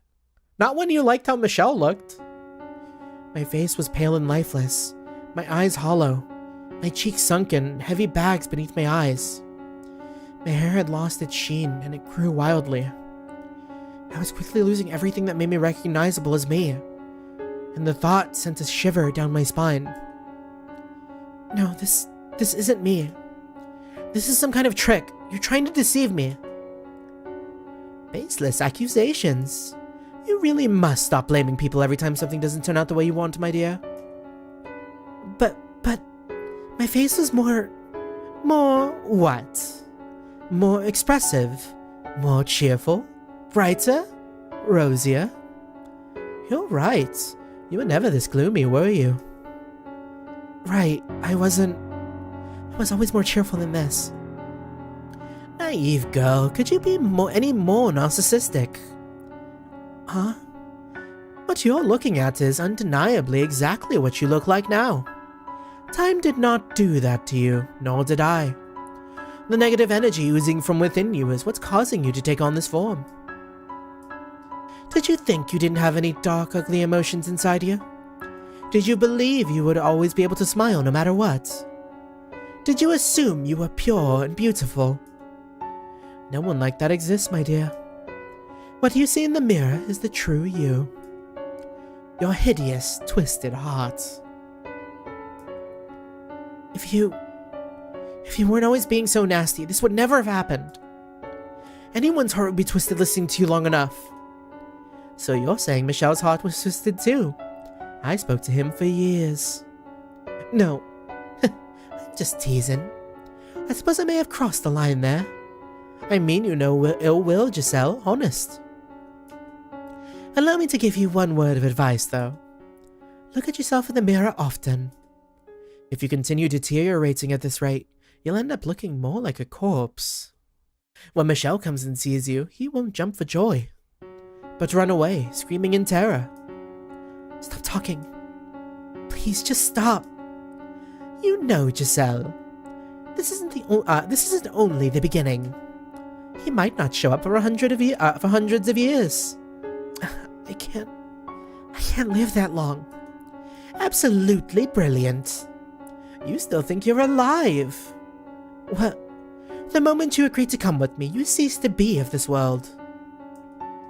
So don't worry about time, my dear. You can wait as long as it takes. As long as it takes for him to arrive. That's fucked up. Getting put into like some sort of like stasis. Time does not move, but you are still like in the present moment, having to wait and experience all of it. Sounds like a sort of hell I wouldn't wish on anyone. Especially if you're getting like berated every single day. Not gonna lie, I'd sign up for this. Alright, you're built different, Sky.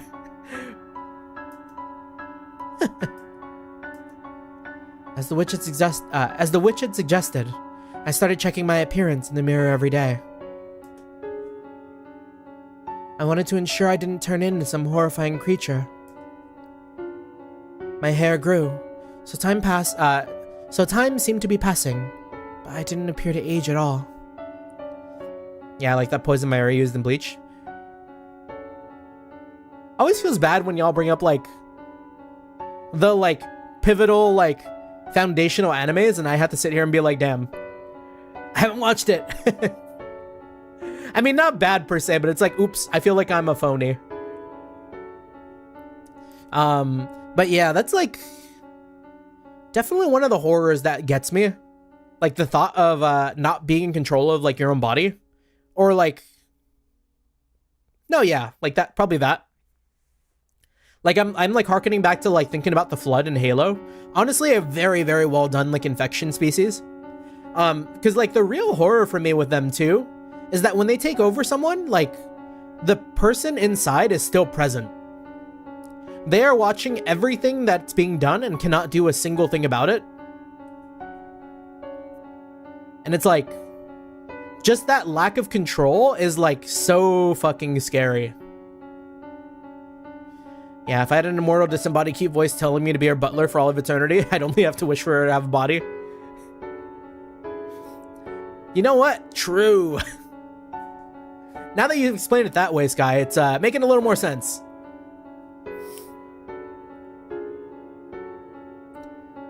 The flow of time had become perplexingly vague and uncertain. Was it stopped, or was it moving? I couldn't tell. On occasion, I would practice smiling in front of the mirror.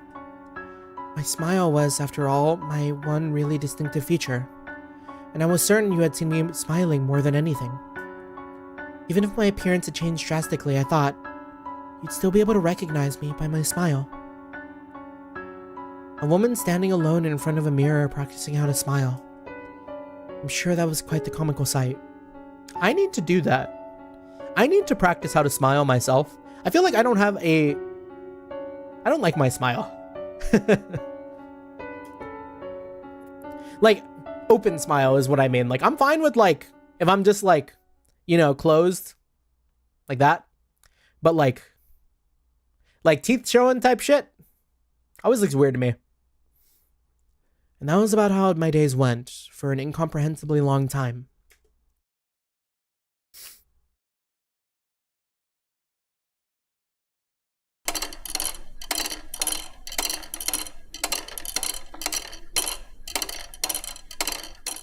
Man, that sucks. That really sucks there. So she had to experience every single day. For the first 100 years, I kept track of how much time had passed. An hour, a day, a month, a year, 10 years, 50. But once it had surpassed a person's average lifespan, the counting started driving me mad, and so I stopped. My sense of time began to numb. In place of sleep, I spent my days in trance-like states. Doing so, I was less aware of the passage of time, which made it a little easier to bear. Suspended in this bubble of time, my mind went out to you. I'm a tad egotistical, so I'm all the time checking myself in the mirror and all that shit. You know, I feel, oh my gosh. Fuck me, another 100 years. Because I will say, like, I do like how I look, at least. But there are, like, obviously certain aspects that I'm, like, not a fan of. Like an open mouth smile. I don't know, my face really does it well. The next thing I lost a sense of was myself. I lived as a human for 21 years. After spending nearly 10 times that trapped in the mansion, I began to feel like that was all I had ever been. That maybe my past was all a construction of my imagination. That as an otherworldly being, I merely fantasized about being human. Had I actually had a family? Had there actually been other people in the world? Did cities and villages really exist?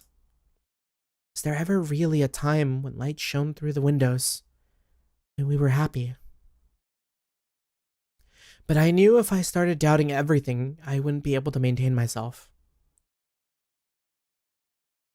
So I settled upon believing one thing. That you, Michelle, were real. That you had been with me. That I had loved you. And that it was you who I was waiting for. That is commitment. That is, like, deep love. I don't know if that's, like, too much, but, like, can you imagine? She was saying, like, she forgot that she even had a family, kind of. Like, she wasn't even sure if it was real. That, like, 20, however, how many years she said? 21? And then knowing a man, being with them for just, like, 2 years, maybe. And that's, like, stretching it, right? Like, 1.5 years will give. And then waiting 200 years to experience that again.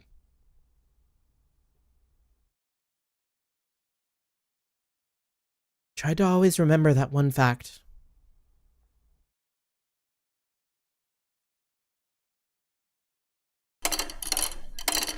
Another 100 years.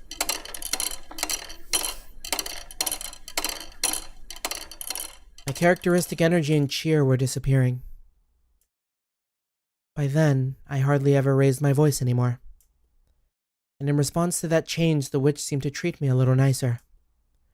On occasion, I thought I could sense her presence nearby, like she might reveal her form to me from beyond the darkness, instead of only speaking to me. I could feel her sitting beside me. Giselle, do you think you're still Giselle, even now? I suppose it doesn't matter either way. Sometimes I think love and fanaticism are two sides of the same coin. What are you implying? Oh, nothing. I have an idea, though. Why don't we make you some new clothes, my dear? The looms should still work, thanks to your keeping everything in order. That outfit's an artifact of an age long past now. You know how long it's been. Vaguely, but yes. As we speak, time still marches onward. Not too quickly, not too slowly, but at the same pace as you're breathing. So I'll just breathe really fast. Now, on your feet, Giselle. We have plenty of time, so let's make you the perfect maid outfit. And if we don't have enough materials, we can make more thread from the sheets or curtains. How exciting. Yeah, have a safe trip to the store, Archelaus, by the way. Following her instructions, I wove garments in a style that did not exist in my era. They were quite strange to behold. The old me might have been stricken with fascination by them, but at that point, I wasn't even sure how to rejoice, how to be impressed, or how to be moved anymore.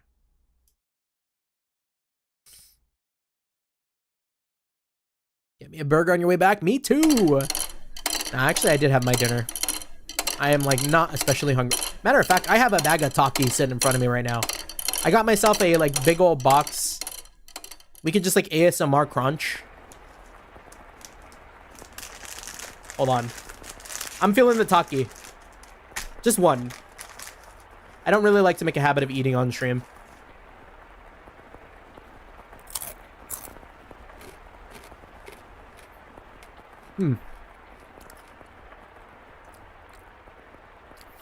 The spiciness, I think, did a little bit to help my nose. Gotta be honest. Sounds like rain again.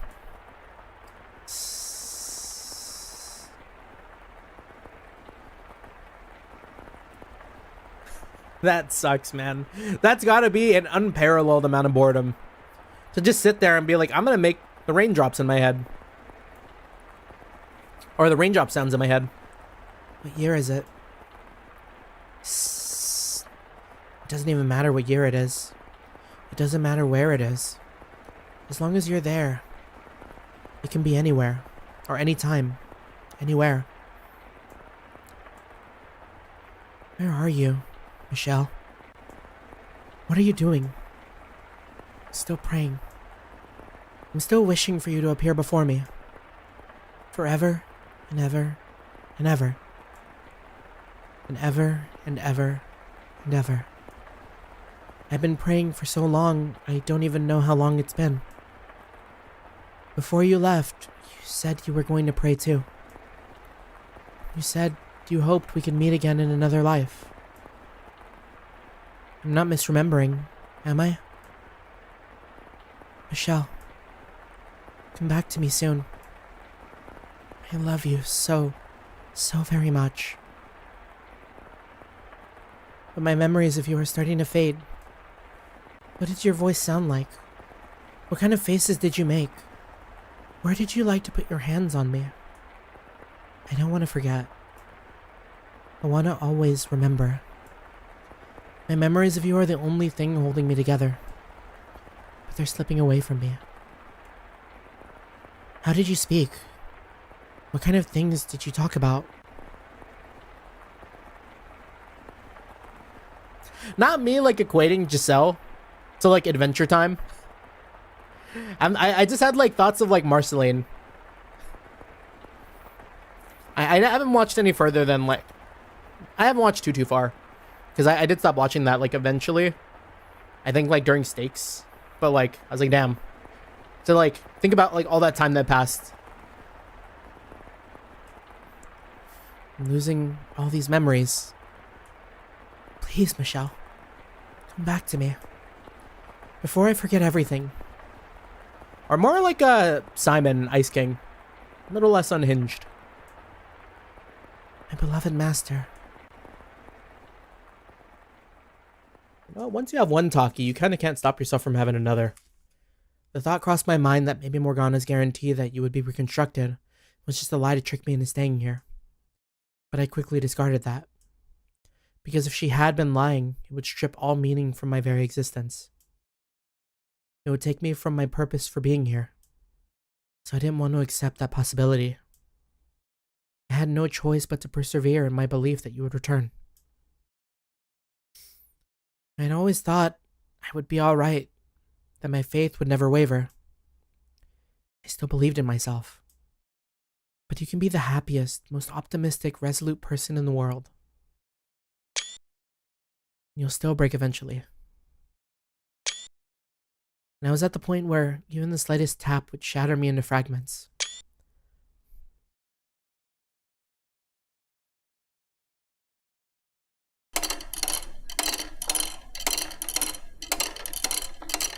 And now we're finally at door 1.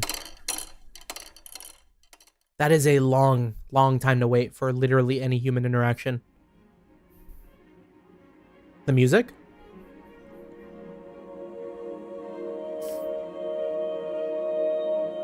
Several hundred years after I was enslaved within the mansion, something changed for the very first time. Sunlight, which I had not seen all that time, shone in from outside. How many fucking years has it been? I think they said it was like 1611, and she's been in here since 1099. So I can't do the simple math, but that's a long time. That's a long time.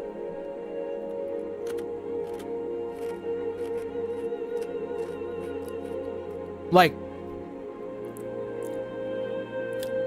to put it in perspective, I guess, the United States of America hasn't even existed for that long. Like, there is more, like, U.S. history, or there is less U.S. history than all the time that Giselle spent waiting in that mansion.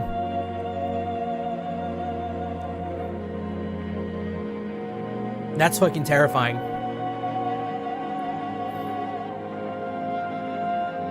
At first, I didn't believe it was real. I thought it was a hallucination born out of my inner desires. And I thought I must have completely lost it for my fantasies to have escaped my mind. But it didn't matter if it was all an illusion. The gentle breeze blowing in through the window felt powerful or wonderful. The smell of grass, the chirping of birds, the glistening blue sky. It was like 1,000 memories rushing back all at once, and it brought tears to my eyes. The time has come, Giselle. It's time for you to get to work.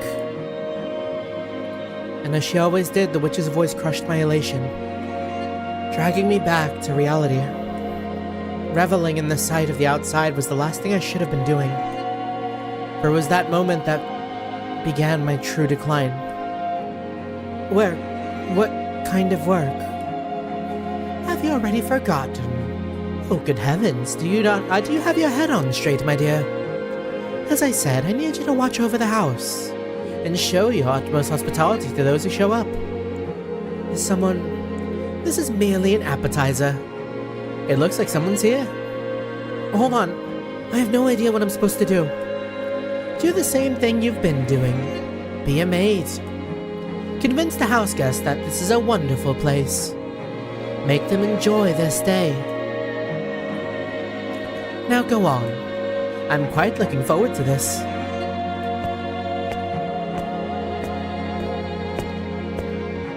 The bar had been removed. But will the door open?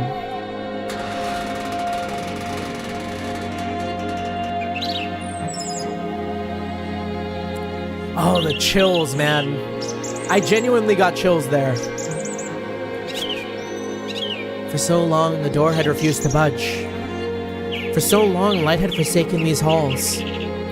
For so long, there had been no trace of life. And now, all of that had been turned on its head. I felt like I had stepped into heaven on earth. I know it sounds melodramatic, so please don't laugh. It was almost certainly a perfectly ordinary slice of nature. Leaves and grass rustled in the wind. Flowers speckled the earth. And in the distance was a city I didn't recognize. Yeah, the power of music. Honestly. I wondered where I was, of course, but I neither shouted nor jumped in surprise. Instead, I found myself accepting of my circumstances, as unnatural as they might have been. As I was standing there idly before the entrance, a carriage rolled up. Egad, could this road be any bloody worse? It's in dire need of paving, on top of everything else. And who might you be, young lady? That outfit. He's speaking a different language. The middle-aged man approached me. From his attire and the way he held himself, he appeared to be upper class. However, the words coming out of his mouth were not in a language I had grown up speaking. Could the mansion have moved somewhere far, far away? Naturally, I had no idea how such a thing was possible. And the longer I stood there staring at him absent-mindedly, the more incredulous he became. My immediate mission was to overcome the language barrier. Barrier? Fortunately, I suppose, I was able to understand bits and pieces of what he had said. As merchants in the capital, my family did business with people from other countries, and as a result, I learned a handful of words. The problem was, it had been so long ago. I had no confidence whatsoever in my ability to hold a conversation. I am a servant. Servant? Can't say I remember asking for a lady servant, but I suppose these things do happen. Doesn't much matter who they sent. Who are you? You weren't informed. Bloody hell, off to a great start, I see. Well, what can I do you, I guess? Name's Hayden Rhodes. Just a retired old man. Yep, the Rhodes family. As I'm sure you've already guessed, the man was the Rhodes siblings' grandfather. He was also the first person I served under as the maid.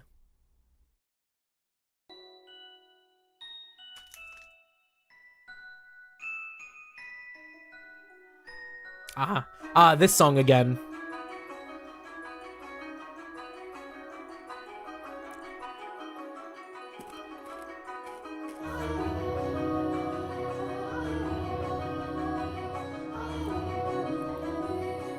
It's kind of exactly like I said.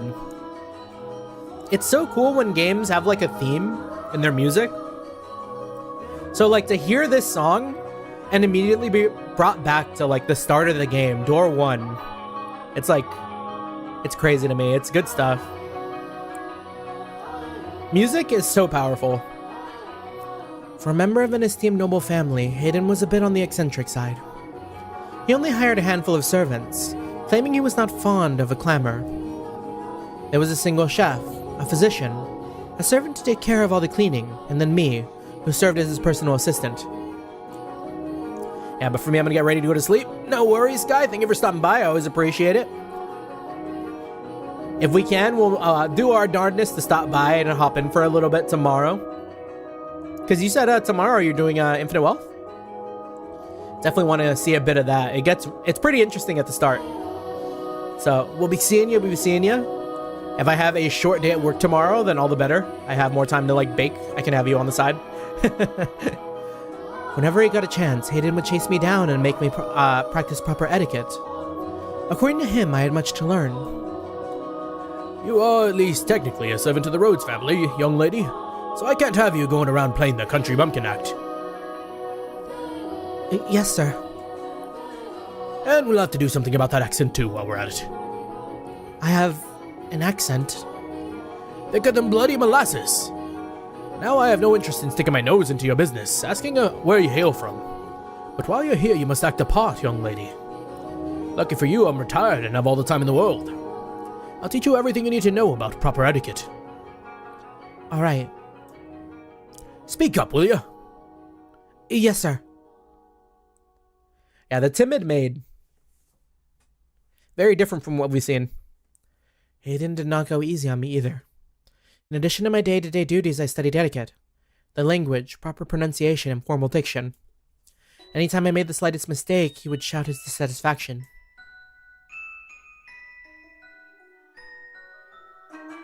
Listen carefully. A servant is the face of the house. A servant's gaff is a master's gaff. Always keep that in mind. You're not just a maid. You must always act with elegance and grace. You must always maintain your composure, even if the house is falling down around you. Whatever happens, you deal with it quickly and quietly. Your language must be immaculate. No ums, uhs, or pauses. For any reason. Yes, sir. No stammering either. Sorry. Bloody hell, you are not going to make this easy, are you? Whose idea was it that a country bumpkin would make a good servant? I'd like to give him a piece of my mind. I'm not from the country. Not even slightly. I was raised in the capital. Is that so, huh? A prim and proper city girl, are you? In that case, you should become a quick study. Absolutely. I can learn anything in a week, tops. Piece of cake. It kind of looks like she's pouting. Is that so? Alright then, starting tomorrow, I'll triple your lessons. I didn't think this through. In addition to being my master, Hayden was my teacher. When he yelled, he grew twice his size, and I shrunk to half mine. But it wasn't at all an unpleasant experience, because I knew he wasn't raising his voice to belittle me. His instructions may have been harsh, but it was a human interaction. There were people around that I could talk to, and that was wonderful. I was starting to regain some of my humanity.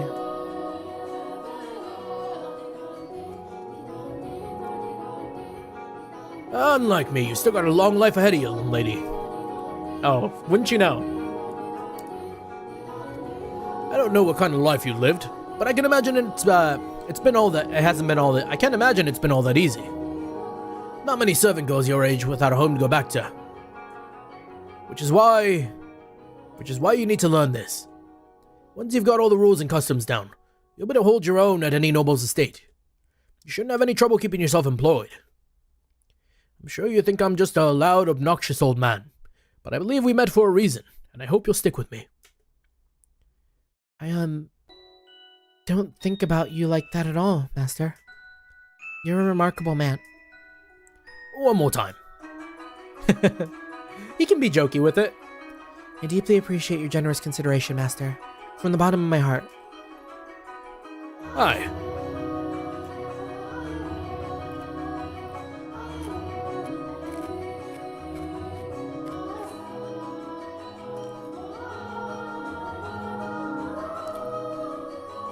I don't know much about Hayden's situation. Why he had retired to this mansion all alone, away from the rest of his family. But anytime I asked them, he would say, It happens sometimes. with a melancholic frown. Before long, 2 years had passed. By that point, my etiquette had improved enough to satisfy his high standards. In that time, the mansion underwent a number of decor changes, as Hayden brought in sculptors to work on different areas of the house.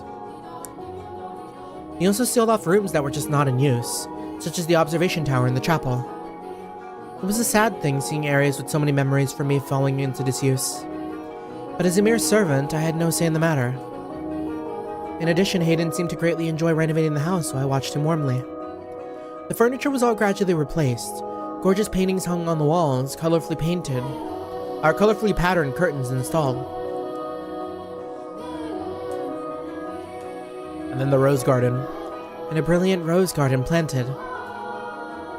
These roses come from all across the world. Now, nowhere else can you see so many different varieties in one place. It's beautiful. Did you know that in the city, people are starting to call the mansion Rose Manor?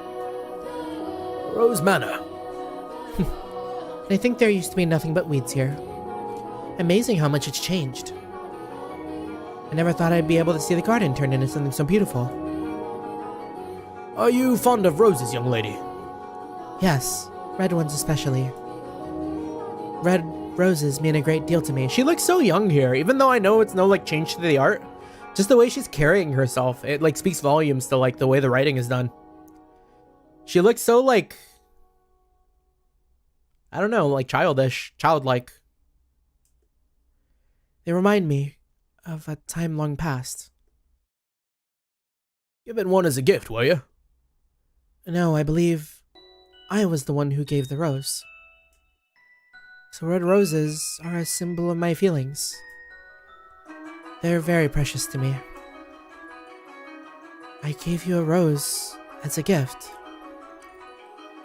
You plucked it from its stem and placed it in my hair. Am I remembering correctly? My memories are so vague now. I can't even remember the look on your face that day. Some kids I'd like to give roses to myself. Who? My grandchildren. Oh my, you have grandchildren? Aye, though we haven't been in touch for some time. Last I saw them was 4 years ago. When my second grandchild was born. Oh, he almost slipped. Third grandchild.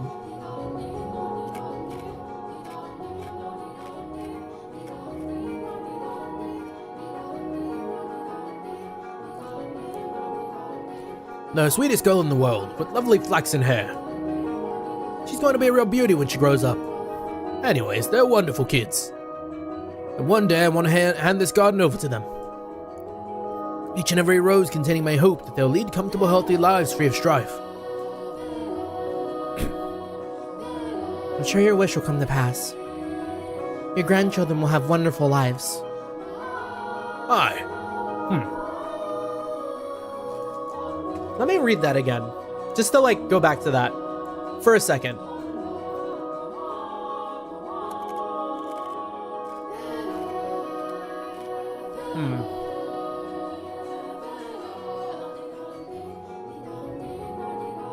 Yeah, interesting that the grandpa also knows about the third kid, right?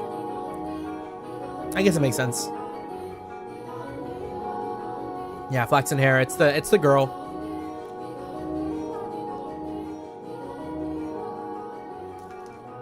So that was true? The grief of not having you around still weighed heavily on my mind, but I was slowly approaching contentedness. Life with Hayden was slow and uneventful, peaceful and relaxing. I imagined my heart was seeking anything to alleviate its pain. And it found that in the beautifully remodeled mansion, the garden blooming wildly with roses, and my time with Hayden.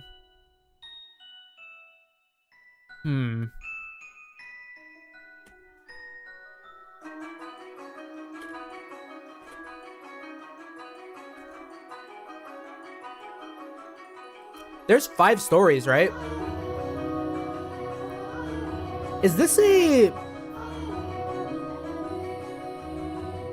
also a depiction of, like, the stages of grief told within, like, each and every story? Are we in, like, the denial? Or, like, I don't know. It's making me think of, like, the stages of grief. Like, this is also, like, a way of her coming to an understanding about losing Michelle. Although, of course, like, not really, but I don't know. A lot of ways to interpret. I was even beginning to think this life was enough for me. That it would be okay. I would be okay with this being the end, if it meant more tranquility. I felt I was like a coward, considering giving up the fight. Please do forgive me for ever considering such a thing.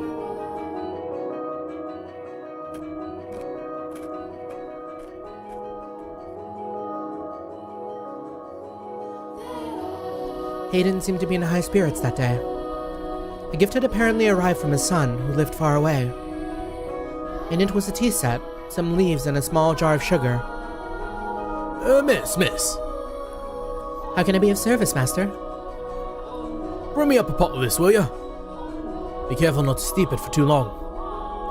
You want to get it just right for the best flavor. As you wish, master. You seem quite pleased. Psh! Why would I be?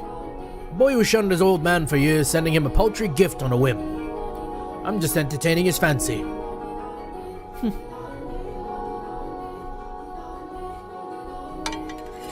Your tea is ready, master. Ah, what a wonderful smell. Tea and roses are life's best damn spices. Now let's see what that boy chose for me. If it's no good, I'll be sure to write him an angry letter. He looks happy. He must really love his family.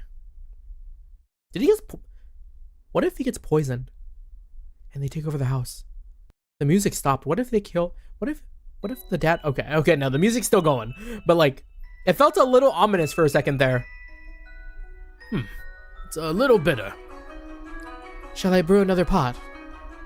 No, it's not your fault. Must be something in the leaves. Would you like to add some sugar, then? There was a small jar of it with the tea set. Now that's some bloody fine sugar he's procured. White as snow and sparkles in the light. He chose it just for you, master. Bloody hell, what demon possessed him? Alright, give me 2 spoons then. Yes, master. Here you are. Splendid. This is some exquisite tea. The sugar balances out the bitterness of the leaves perfectly. I guess that boy does have some... No. Oh, no. I was joking. It's happening, isn't it? Master. No, man! It was cool! Master. Master! The doctor. I need to find the doctor. Water. Water. I'll get you some water right away. So please hang in there.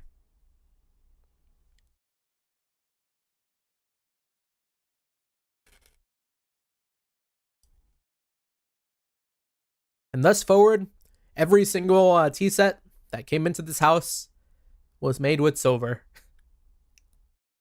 Oh, he lived. Oh, we're gonna kill the son. Thanks to the quick treatment provided by his personal physician, Hayden survived. But he didn't make it out with much more than his life. He was permanently bedridden by the affair. Evidently, the sugar I put in his tea had contained poison, which had done irreparable damage to his nerves and muscles. Most of his body was completely immobile, except for his left arm.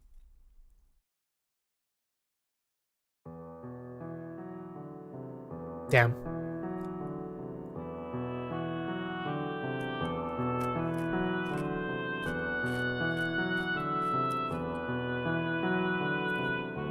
I wonder if he's still able to talk. Can I bring you something? Some water? I've had my fill of water. You don't need to wait on me hand and foot. That face says you need to distract yourself by working. Remember what I told you. A noble family's servants must always act with elegance and grace. You must always maintain your composure. But how can you expect me to remain composed? If only I had examined the sugar more thoroughly. You never would have noticed, young lady. I examined the sugar and I didn't see a bloody thing wrong with it. He was damn crafty, that's for sure. Why would he do this? His inheritance, I presume. Something must have come up and he needed money quickly. That's no reason to poison your own father.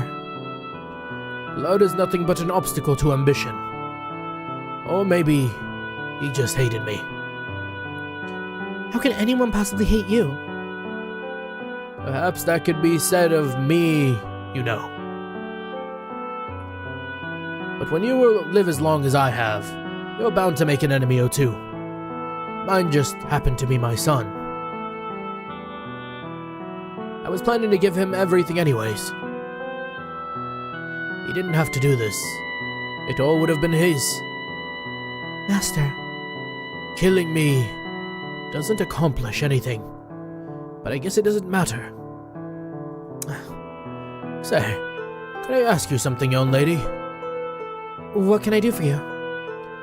I don't want it to get out that Hayden Rhodes was poisoned.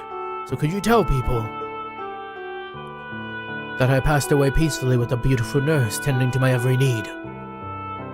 You're not dead yet. Please don't talk like that. You're scaring me. No stammering. But I'm not saying it'll happen immediately. But I am an old man, and one day you'll wake up and I'll be gone. This is about my own pride, not my son. The last thing I want to do is go out with a black spot on my name. Tell me you'll do this, Giselle.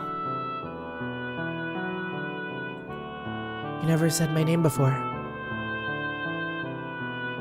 This is very... I can see where she was drawing inspiration from when she was telling her own, like, version of her story for Door 5. Or Door 4. Door 4. You never said my name before. As you wish. Thank you. You're a peculiar girl, you know. Sometimes you seem even greener than the leaves in summer, and sometimes you seem like you've seen 12 kinds of hell. And every so often, you seem not of this world. Your skin is pale and your hands are as cold as ice. At one point I thought you might be Death himself. But I was wrong about that. You have too big a heart to be Death. You care too much. You must be carrying a very heavy cross on your back. What am I supposed to do? I don't want to lose you, Lord Hayden. I don't want to lose this life. You have someone, don't you, young lady? Someone you're dying to meet again. Yes, but I don't know anymore. I don't know how long I'm supposed to keep waiting. If something doesn't happen soon, I don't think I can hold myself together much longer. I was so close to breaking down, and it was you who kept me on my feet. I'm sure you've tried to remain strong plenty of times, so I'll give you some different advice. A trick for when you think you're losing hold of yourself. Build a cocoon.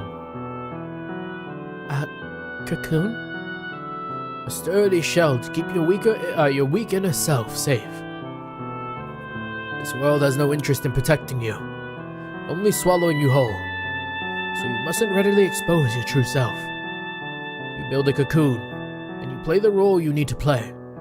So he's the reason why she starts distancing herself from her emotions and becoming the maid.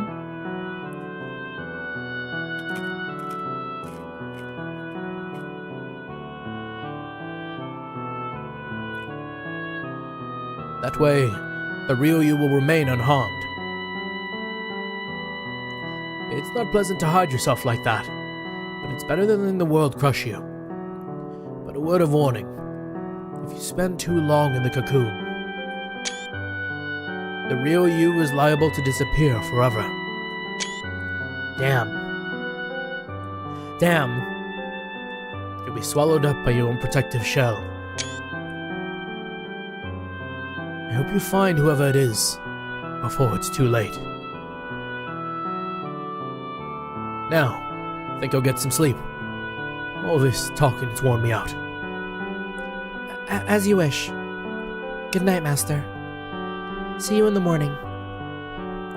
Hi. See you in the morning, young lady. And then he passes away in his sleep.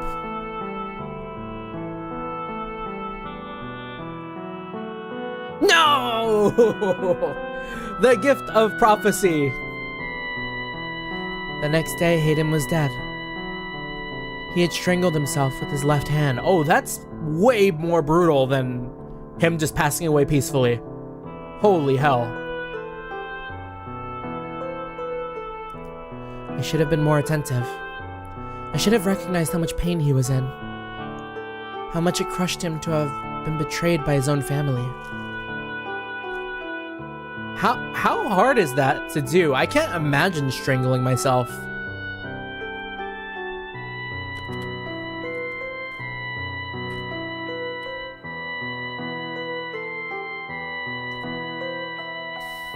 I should have realized how he truly felt.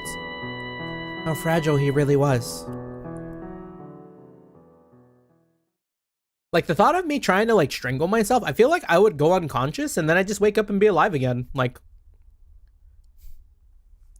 what did I miss, that someone strangled themselves? Yeah.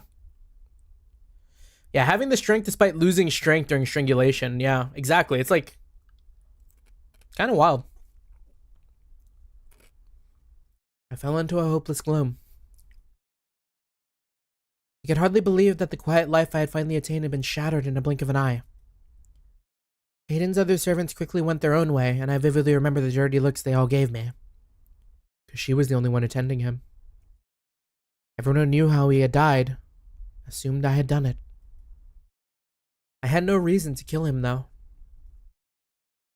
But they had more than enough. They had more than enough to believe so. So I had indeed been the last person to see him alive. And I held firmly to the story he had asked me to tell. While I was unable to convince the other servants, his family was far more accepting of the story, that he had departed from for the next world happily. Though that did not make the truth any less heartbreaking, especially since I was the only one who knew. Why does this always have to happen? I was happy, but I can never seem to keep hold of it for more than a flash. Flash mention? Despair always comes marching in to rip it away. What am I doing here? What kind of person were you, Michelle? What kind of person was I? Oh, creepy. She's back. Okay. Oh my dear, you look positively miserable. Why should you despair at the death of some strange old geezer? Morgana, was Hayden one of those whom you wish to be reconstructed? I have no interest in that wrinkled bag of bones. And if he was one of them, do you really think I would have let him go so peacefully? Peaceful? You call that peaceful? You call his misery peaceful? I most certainly do. And since you do not seem to understand this, the pain of death lasts but an instant. The worst torture one can be inflicted upon the living. Oh, the worst torture can only be inflicted upon the living. Setting two loved ones against one another, manipulating one into taking the other's life, and then forcing him to live with that.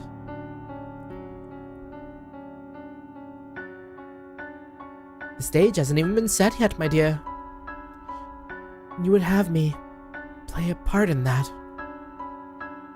Indeed, you agreed to accompany me. You are here to be my guide, and you're doing a wonderful job of it so far. I haven't done anything. Oh, but you killed that old man, did you not? Thanks to you, my wish is one step closer to fruition. What do you mean I killed Hayden? You mean to claim you didn't? Tell me, who was it that put the poisoned sugar in his tea? Man, fuck this witch. This witch is an asshole. That's not her fault. No, I didn't mean to. Your intentions are irrelevant. Everything moves along the path forged by my wish, and you shall continue to follow its will. You know what? I'm done feeling like this. I don't want anyone else to go through what Hayden did. And what are you going to do about it? I'm done listening to you. Without me, you have no influence over this world. Oh. So I'll die. I'll take my own life right here and now. I grabbed a nearby knife and held the tip against my breast. My hands were shaking, my heart pounding. My whole body was racked with terror, but I could have sworn I heard Morgana gasp. This was her one weakness, I thought. What are you thinking? Don't do this, Giselle. Don't be foolish. Put the knife down right now. I'm done trusting anything you say. Giselle, put the knife down. I've missed you so very much, Michelle. I've wanted nothing more than to see you again. But if my being Morgana's guide is going to cause other people suffering, then I can't. It's all over, Morgana. Huh? Does she no longer bleed? There's no blood. And that's why she's cold all the time. Not even pain. Why? Absolutely brilliant. I told you not to be foolish, but you just wouldn't listen to me. Such a silly girl. I really am. This is truly a marshmallow eating moment? What does that mean? I couldn't even die if I wanted to. Learning that absolutely crushed me. My backup plan, the one escape route I had thought available to me, had been ripped away. My spirit crumbled. I felt myself sinking into a vast darkness. Is the next door was Bestia, right? I can maybe understand why the mansion fell into disrepair. I began losing my grip on myself, which is why I recalled Hayden's advice. The cocoon. It was the only other option I had left, my final chance of protecting myself. Although ultimately, I was unsuccessful in that endeavor, as you know. But by that point, my mind and spirit had all but been lost. Eroded away by the years of solitude, the witch's whispers, the brief glimmer of happiness, and the eternal boundless darkness it had left me in. It was in that moment that all light drained from my eyes, and it was in that moment that the maid was born.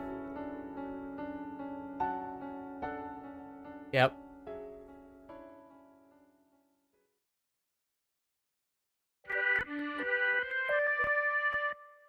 Oh, dearest Mel, come over here. There are so many beautiful flowers. No, Nelly, there's no need to run. You're gonna fall if you can't, and you can't say I didn't warn you. Hello, I've never seen you before. Are you the new maid? Good afternoon, Lady Nelly. That is correct. It is an honor to serve you. One sec. Check stream chat. Oh.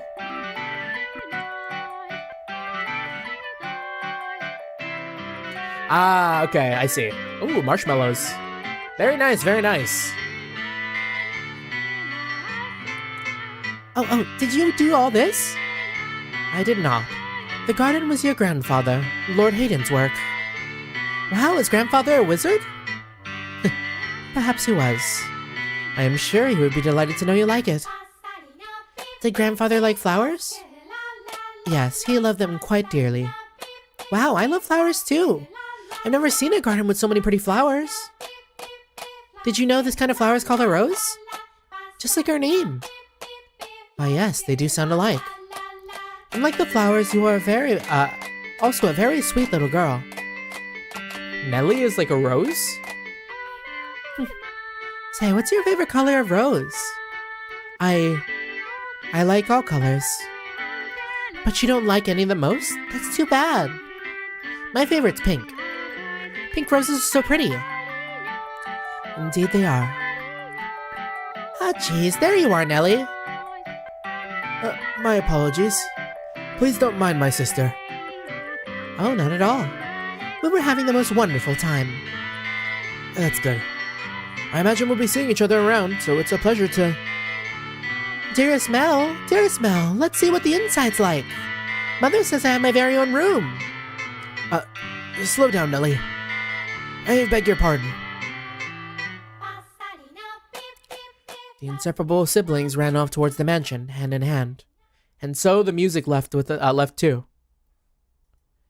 It was a heartwarming sight, but the next moment when they stepped inside, I saw something else. The darkness enveloping the mansion seemed to flare up. The open door a gaping maw into its hungry bowels. The whole house looked as though it was cackling. It was, I presume, the witch Morgana's madness taking form, a manifestation of how she felt now that her centuries in the making wish was bearing fruit. Those two children were the ones Morgana had been waiting for. Had I still had any willpower to fight left in me, I would have taken them by the hand and sent them somewhere far away. I would have done something before the house swallowed them up. But instead, I gently lowered my eyes. Misfortune would surely sink its teeth into those two children before long. Pain and misery would befall them. I knew no good lay ahead for them, but my heart had all but frozen solid. I had my hands full taking care of myself. So I had let Hayden's beloved grandchildren fall into the witch's hands. I was, for all intents and purposes, Morgana's marionette.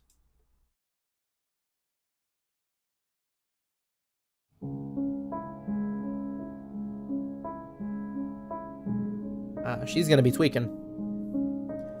Ah, at long last, it has arrived.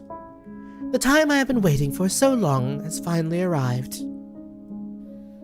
Darling, devoted Giselle, I know not how to describe for you the fiery excitement burning within me.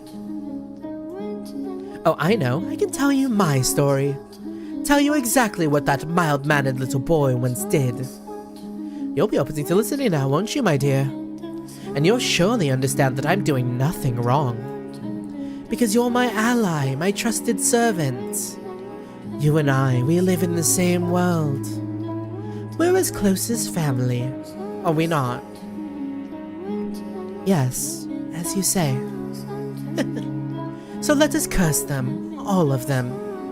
Let us inflict pain worse than physical torture on them. Let us put their souls on the rack for all eternity. Curse them, make them suffer. Curse them. Now listen carefully, Giselle. This is a tale of wicked men, and my curse upon them.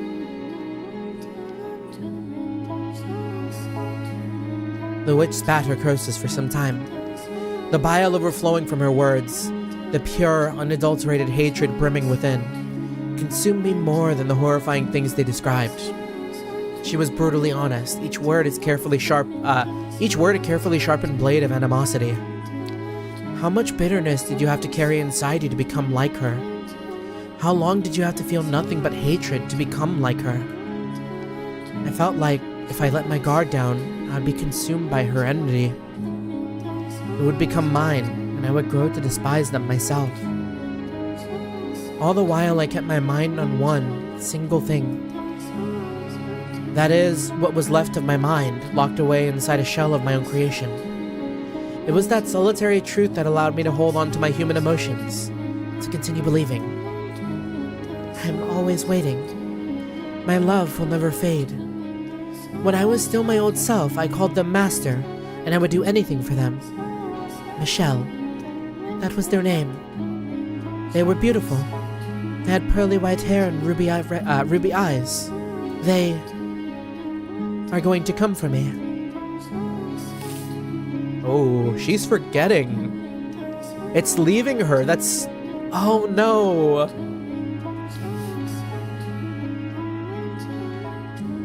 Oh, that's sad.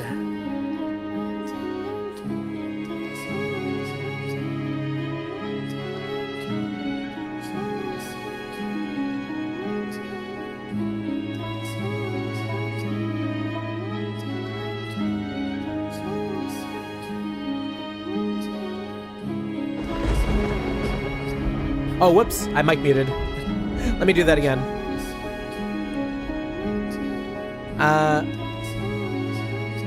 Where did I even stop?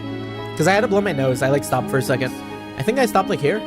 I called them Master, and I would do anything for them. Michelle. That was their name. They were beautiful. They had pearly white hair and ruby eyes. They are going to come for me. Michelle. All I can remember about you is your name, your glassy white skin, your fiery red eyes, and your snow-colored hair.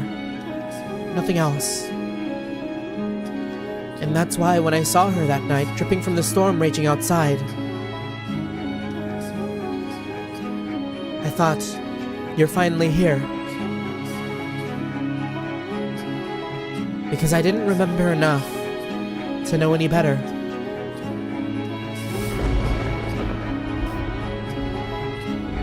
You already know of who I speak, don't you? The person who called upon Rose Manor that fated stormy night. The girl with almost translucently pale skin. Chillingly white hair and eyes like jewels. Ah, what a beautiful girl. Her hair, her eyes, her porcelain skin. It all matches the person in my memories. She must be the one I've been waiting for.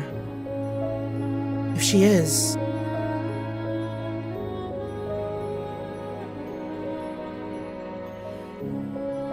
My nose is really acting up.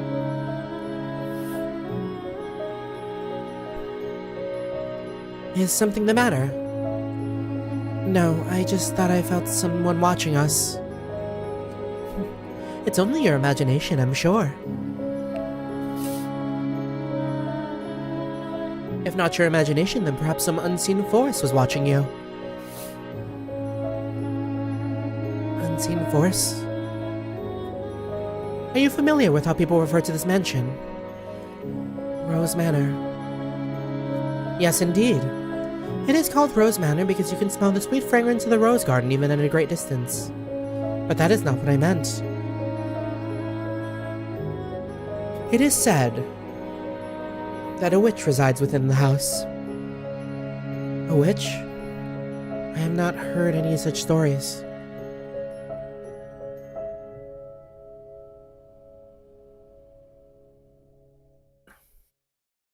You know, the witch just keeps spawning Michelle back to create Yuri. You probably wouldn't have. It was a very, very long time ago. Nothing you need to concern yourself with. You have a peculiar presence about you. Should I consider that a compliment? A peculiar presence, she says. Does she sense something in me as I do her? This has to be her then. Her name. I need to ask her name. It's getting late. You should get some rest. A room has already been set aside for you. But first, may I ask you one thing? Yes. I do not believe you give me your name yet. My name. My name is... Michelle.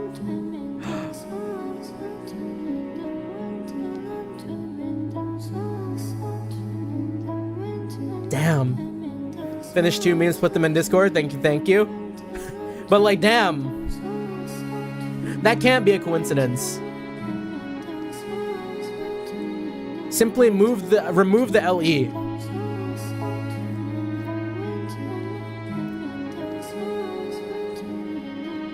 I knew it. You're the one. What? You're the one that I've been waiting for. So I guess, yo, what if every time she said her name in every other like world, every other like timeline, I say world timeline, it's all the same timeline, it's all the same world. For every other like time she's been around, it's just been variations of the same name, Michelle. And that's how they get you. Cause like, you're gonna think like, oh yeah, like that's their name, you know?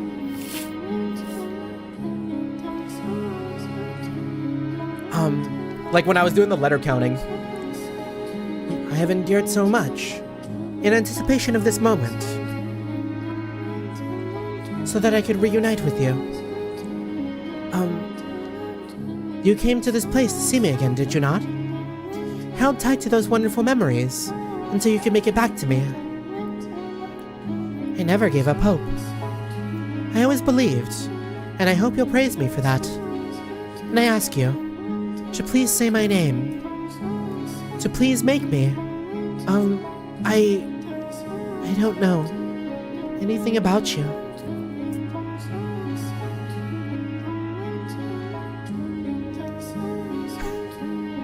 And then hitting that stare right after, like, damn. I'm sorry. You seem to be confusing me for someone we've never met before now. You jest. You are Michelle, are you not? That is my name, yes. But it's a fairly common name. Surely you're confusing me with... That cannot be. That white hair, white skin, those red eyes. And that name. The name of the Archangel. Everything about you is the same. How can you say you are not my Michelle? Please, Michelle, remember for me. Stay away from me. I'm sorry. I didn't mean to be rude. You would reject me. I'm so sorry. I honestly don't know you. Do you not care anymore for the time we spent together? We've not spent any time together. You would deny everything. I'm sorry. I see. So you feel nothing for me anymore. You do not need to say anything. I understand. You are feeling a great deal of disgust towards me. No, or perhaps it's fear. Yes, You were always so kind. You would not easily allow yourself to succumb to hatred. I understand. Please forget everything I have said. Who are you? I am but a simple maid, nothing more. And there's the defense mechanism. There she is, hiding in that cocoon.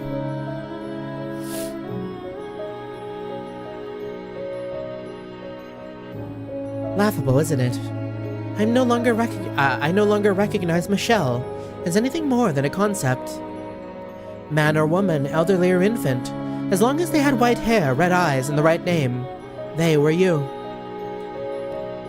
I needed anything I could get. You know, I was watching what's the name of the show again? Let me go to it real quick. I've been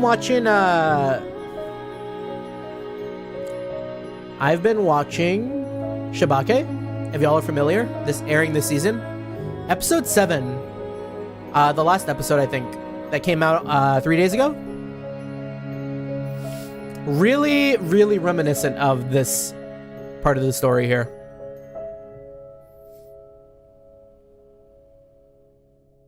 I was so desperate that the thought never even crossed my mind that she was not you. What do you think, seeing me like this? That I'm helpless or hopeless?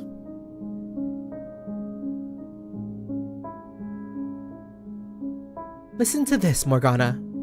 Michelle is back. She's finally come for me. But she does not remember anything, it seems. Not me, not our past, nothing. She saw me and was afraid, in fact. Are you listening, Morgana? Ah, darling, devoted Giselle. You poor, pitiful soul. That must have been quite harrowing. But don't worry, you still have me. Besides, that might not be your only chance. As long as you continue on, Michelle could appear before you again. Do you think she will remember me, or do you think she'll remember me next time? I can't say. That's up to Michelle. You do have another option, though. Forget Michelle and seek out a new master. Someone who can be yours. Someone dedicated and faithful. Who needs you. Someone worthy of this mansion. Someone who needs me. That's right. Michelle did not need you after all. It's alright, don't worry. You have plenty of time.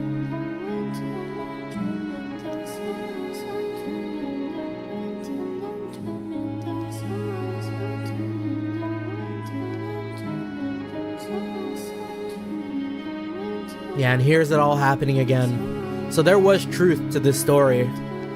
She wasn't lying about this girl. And all of this did happen.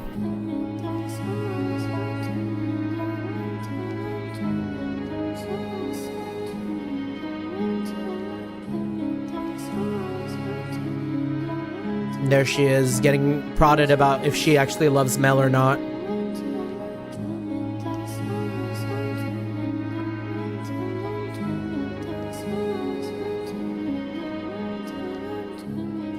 And then I think that's their moment in the book, in the library, when we could see Mel kind of like shoot a shot.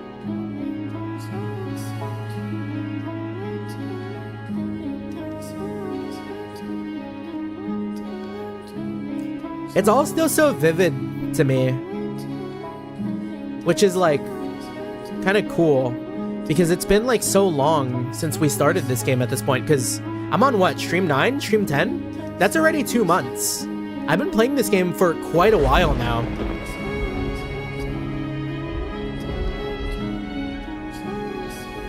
And then the night. I guess they skipped a little bit, but the night where it kind of all started going wrong. Chasing Mel through the streets.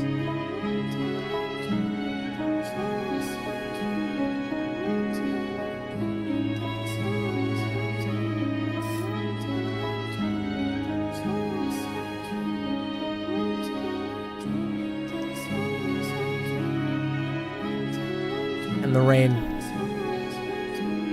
It's raining again today. I kind of wonder what happened to him after he fled from the mansion. Although, I suppose it doesn't much matter to me. The witch is surely watching him. Such a dreadful storm. It sounds like someone crying. I was at that point completely out of my mind, broken. My smiles, frowns, and gasps had all been replaced with imitations. Shortly afterwards, the flaxen-haired boy moved out of the house and went on to become a priest. The girl fell ill a few years later, her disease eventually taking her life. But the boy never once returned home. The Rhodes family crumbled. I couldn't bring myself to grieve for them, or to reflect on Hayden's sorrowful end. I simply waited for time to begin moving once more. So I got the wrong impression. I thought he came back and lived in the house, but just kept being like a weird shut-in. But he just lives on in priesthood. Little remains to be said about my broken self, but as I stated before we began, this is the Maid's Tale. So I would like to take this opportunity to elaborate on events I was unable to show you before. That is, if you can bear listening to such a dismal, miserable story. Time for it to get fucked up. I already told you of my meeting with the beast, so I will begin the second tale from here. After Bestia slaughtered the merchant who showed up at the mansion, his mad laughter echoing through the halls. Yeah.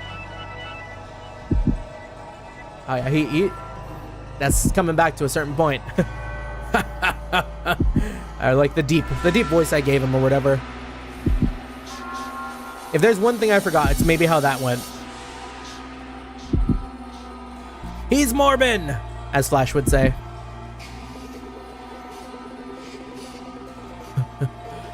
Hey, did you hear that? Did you hear his screams?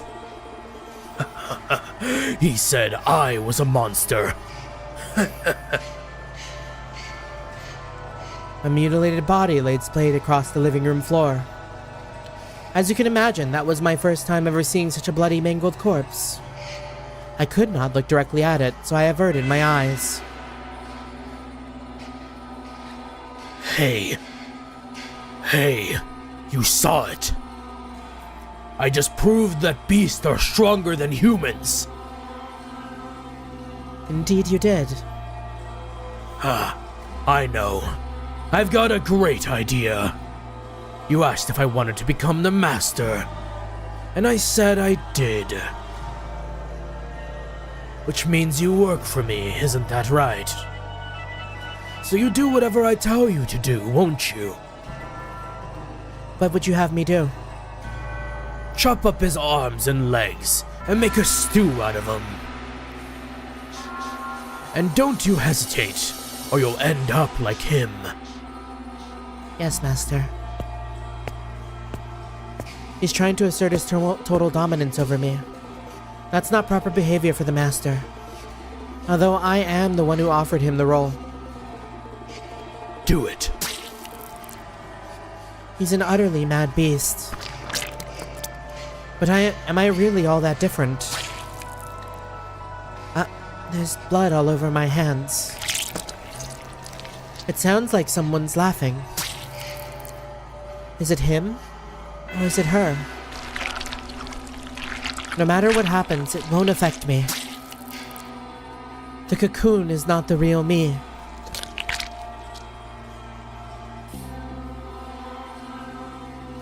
I was looking down and what could only be described as a pile of human debris. I had done this, but that fact did not register with me. I felt nothing at all. Not regret, not anger, not sorrow or despair. Put it on the fire. He said he traded in spices. That should give him a very unique flavor. How am I supposed to work with this?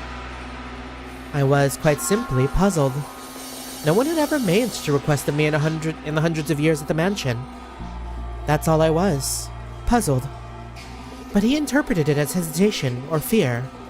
So he grabbed me by the shoulder, knocked me to the floor, and skewered me with that curious blade of his.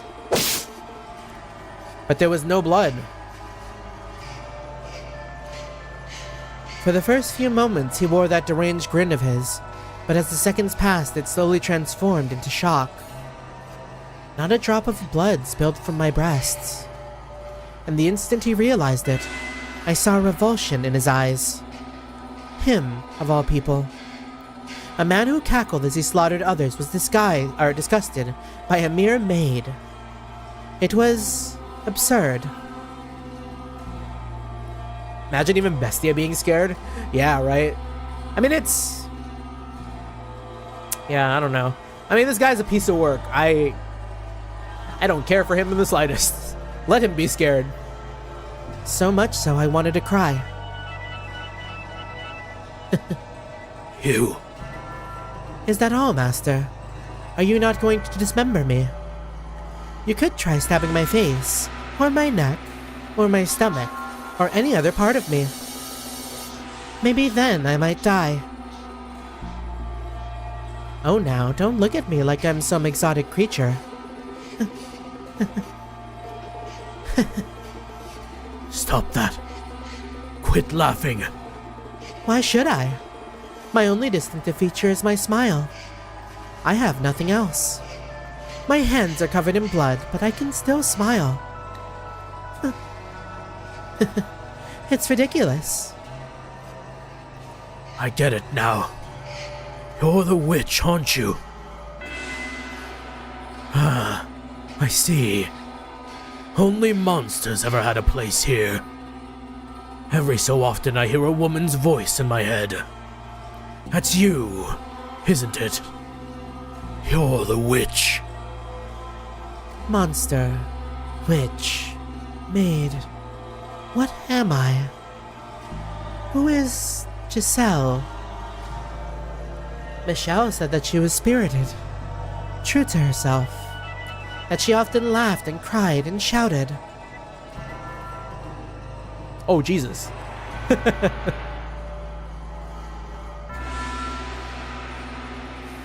But I don't even know anyone like that. I'm just a maid. Nothing more than a servant.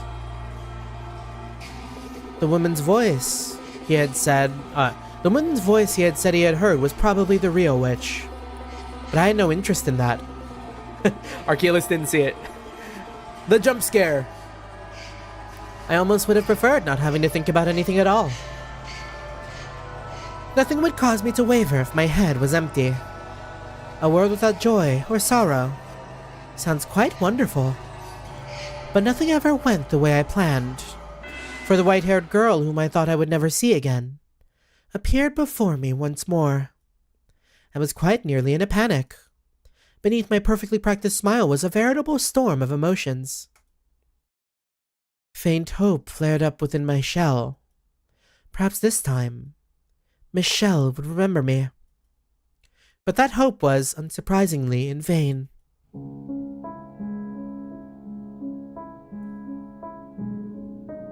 Is someone there? Yes, I came to ask if there was anything you needed. I cannot offer you anything extravagant, not like before, but I am here to provide you with anything in my capacity. I appreciate the offer, but I need nothing. Being allowed to stay the night is more than enough.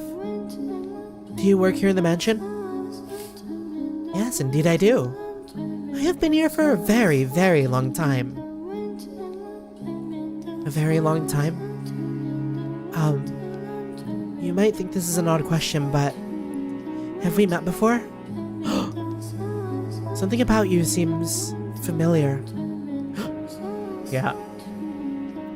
And I get the feeling I have been in this mansion before. Yes, we have met. It was quite some time ago, though.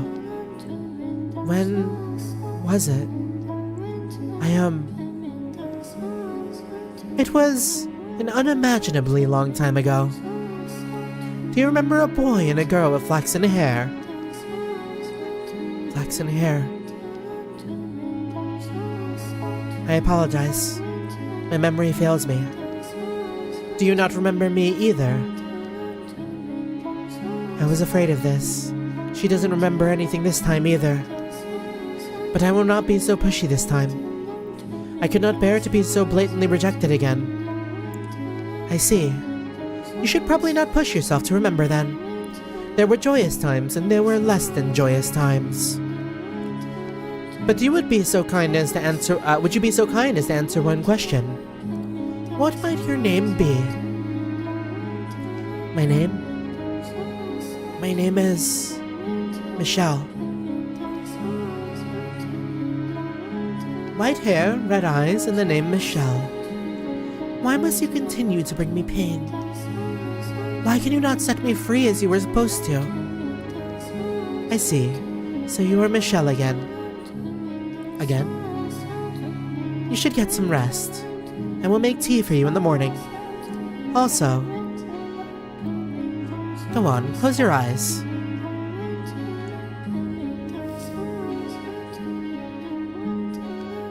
The white-haired girl lay so quietly in her bed I couldn't tell whether she was asleep or awake.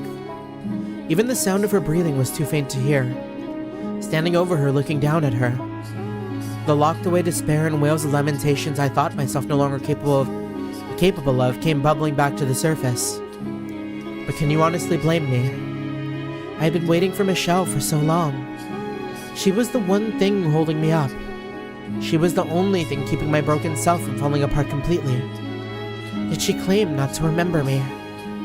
Do you pity her, having to go through tragedy after tragedy? But every time she showed up, she said she did not know me, bringing me more and more grief. I had been waiting for hundreds of years. Waiting for her for so long. My mind slipping away with every passing day. Waiting and waiting and waiting. My apologies. I have to be careful or I slip back to what I was then. If you weren't here holding my hand now, Tell me, you are Michelle, aren't you? That's a relief to hear. Yes, thank you. I'm all right.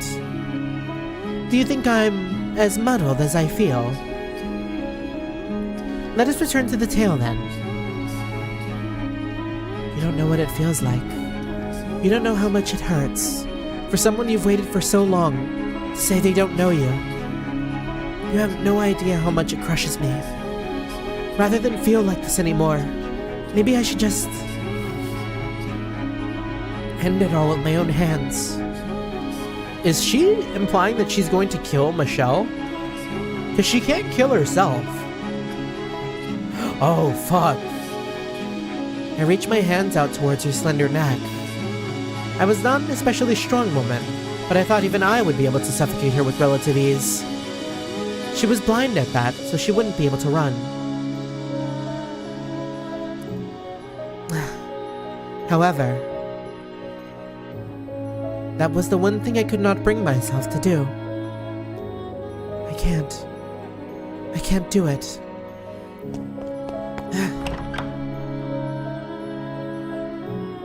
I ran, and I ran, and I ran.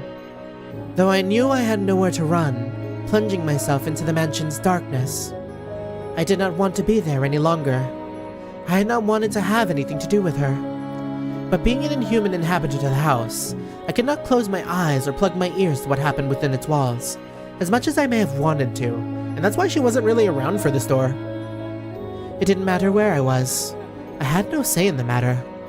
I was forced to observe the events until their tragic conclusion. Twisted, bloody madness. Their wretched wails creating a whirlwind of misery. When it was all over, Morgana cackled like a little girl.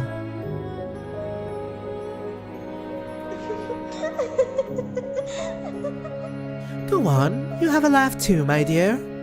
There's nothing in the world better than this. He was a beast through and through. And what a fool he was to think he could become human. Ha, I love it. He destroyed everything he had with his own hands, and then couldn't even manage to mourn for it. Quite the unfortunate fate, wouldn't you say? Go on, laugh with me. Laugh with me, my darling, devoted Giselle. Michelle is dead too, though. Not worried about that tiny little detail. She'll show up again, of course. So you don't need to worry about a thing. You don't need to feel bad about this carnage. Rest easy, my darling, devoted Giselle. If you say so, then I shall not be concerned. Yes, that's a good laugh. Laugh, my dear.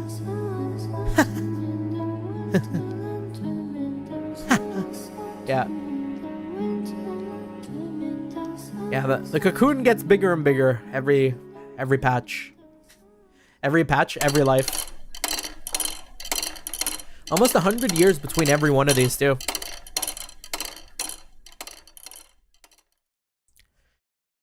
I apologize for making you listen to my dreadful stories for so long. You must be quite wary of them by now. But worry not, for this is the final one. What? It's not, though.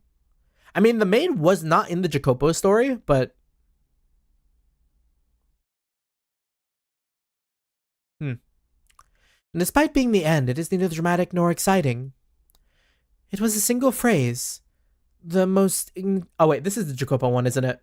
The year? It is the most insignificant of things that caused me to completely lose myself and forget I had long ago been the woman called Giselle. There was no malice in it, but it was a simple greeting. Got my years mixed up. Do you remember how the first time she arrived, Michelle said I had a peculiar presence about me? She felt something there between us. And the second time she said something about me seemed familiar. She did not remember why, but her soul recognized the bonds we shared. So I assumed that the next time she showed up, she would feel something even stronger. Or perhaps even have her memories. Despite having been let down again and again, I still held on to the faintest glimmer of hope. But when she appeared, she was someone else's wife. The NTR. Hey, head maid. Get out of here. I am right here, sir. Is something the matter? Figured you should get to know her as soon as possible, since you'll be spending a lot of time looking after her. Hey, get out of here. Christ, it's not a goddamn confident bone in your body, is there? I'm sorry. I'll be right out.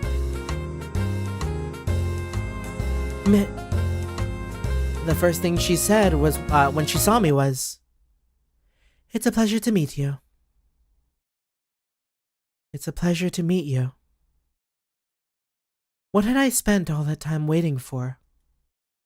It was all for naught. It was all meaningless.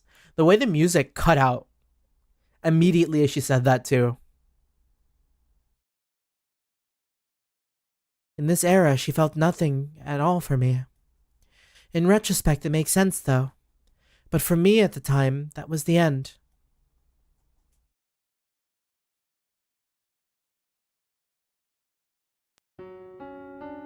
Morgana! Morgana! Cast me into darkness! Make me a formless being like you!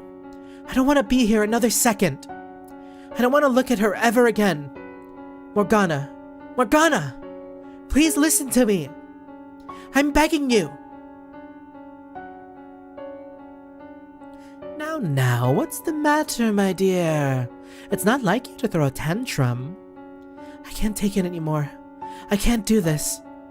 Michelle again? Oh, you poor thing. Betrayed 3 times now. Morgana, you pitiful girl. Don't groan like you're having a bad dream, my dear. I'm here for you. Please, Morgana, erase me from existence. If you go away, then I'll be all alone. And that would be absolutely dreadful. But I... Tell me, what torments you so, my dear? What?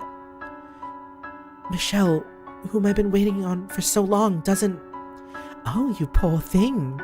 You've spent so long riding the currents of time that you've lost sight of yourself. What? You've convinced yourself that someone else's story is your own. Someone else's story mention? Shout out? Shout out Maru Maru? Shout out... No, yeah, I think it was Maru Maru. It's been a little while. Someone Else's Story, very, very good album. Someone Else's... Yes, indeed. It was such a beautifully tragic tale you fell in love with. It resonated so deeply with you that you felt their pain as if it was your own. What are you talking about? I wanted to tell you, my dear, but you were so convinced it actually happened to you that I couldn't bring myself to take it away. The gaslighting on this girl. Then, what about Michelle?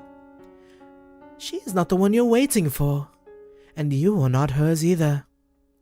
Then, what about Giselle? That is not your name. Then, who am I? Who are you? That's a very silly question. You are this mansion's cursed witch. I'm... the witch? That you are. You are both the maid and the witch. But how? Do you truly believe that someone who has eternal life, who doesn't bleed when they're cut, and who can smile no matter what happens to her isn't a witch? How much of this Giselle's memories do you actually possess, my dear? How clearly can you remember her life? You can't, can you? You don't know what kind of story Giselle and Michelle wove. And you wouldn't, because you were merely an onlooker. Much like you are now for this present tale. And by contrast, how much of this witch's story do you know? You should know it very well. Yes, but that's because you... No, my telling it to you is not the reason. The details are rooted deep within your memory. Then I'm... That's right, you're the cursed witch Morgana. But you... I am you. You split into two because you refused to accept who you were. Think about it. Have I ever shown myself to you? Have I ever shown myself to anybody? That's why I'm the witch. That you are. I see. It all makes sense now. Everything's fallen into place. There's one thing I still don't understand, though. The story I was so enamored with, Giselle and Michelle's story. What kind of story was it? I'll be glad to tell you.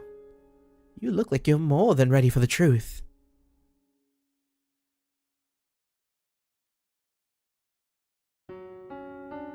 I believed every word she said. All my worries melted away like they were nothing. The sight of the white-haired girl no longer kicked up waves in my heart. In fact, I found myself wishing for her to find happiness. I was in Berserker, watching and hoping for the best. The tragedy that befell her did sadden me, but I felt bad for her like I would a character in a story.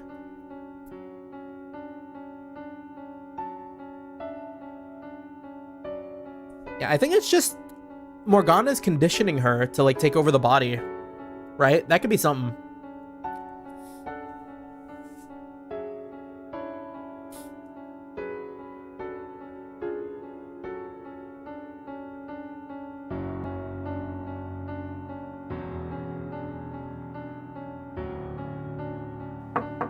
I've brought you your medicine, Master. Thank you. Set it down over there. Yes? What are you staring at? My apologies. I was simply musing about how much time has passed. I can hardly believe it's been 40 years since you were a bright young businessman. Oh, so very, very time skip. You haven't aged a day.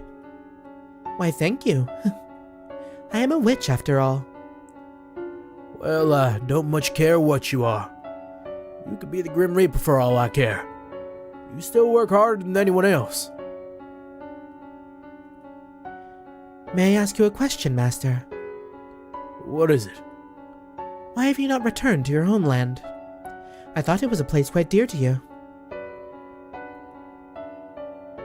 Can't wait for her. Back there. Do you still believe she'll return? To a degree, I understand how difficult it can be to wait. Though for me, waiting now brings more joy than pain. With your lifespan, Master, it'll be the pain that wins out. Perhaps you should consider letting go. Tell me, is her name really Michelle? Why, yes, it most certainly was. But why would you ask such a thing? Have you forgotten your own wife's name? You have waited so long that it would seem like me. Some part of you has begun to break down. You poor, poor man. You know, you look a whole lot more pitiful than me. Oh my.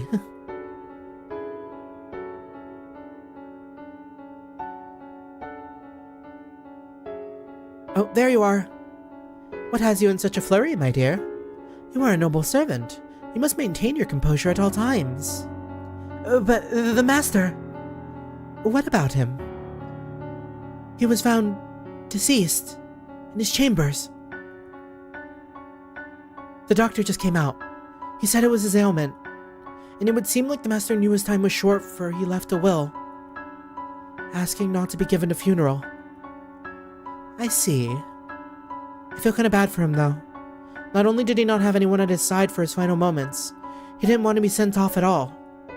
Isn't that sad? It's for the best. There is not a single soul in this world left who could send him off. So what was in the will? With your era drawn to an end, this mansion will soon return to existing nowhere in this world. I wonder what the next one will look like. I wonder if misfortune will befall her once more. That would be quite regrettable. Perhaps I could convince her of her tragic fate. Or if I could convince her of her tragic fate, she would be willing to disappear from this realm with me. And if she wishes to fight that fate, perhaps she will become my next master. Calling her master seems inappropriate, but I cannot think of a word that fits better. I eagerly await the next era. Please do not keep me waiting for long, master. And thus, we come into the picture. That was one of the endings where we did go and do that. Time presses onward, and then at long last you arrived.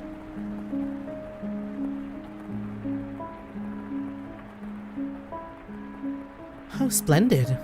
You have finally awoken. I have simply been waiting so long for this moment. Tending to the mansion all by my lonesome. Ensuring it was ready for your return, master.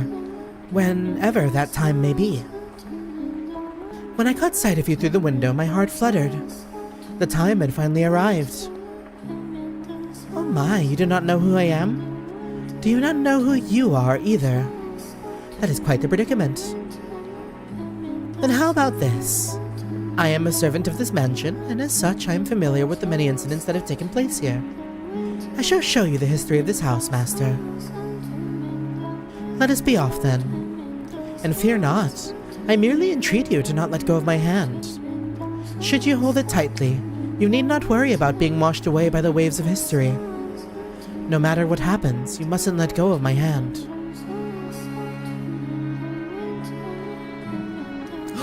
And finally someone in that chair. But it can't be us, can it? Because we died.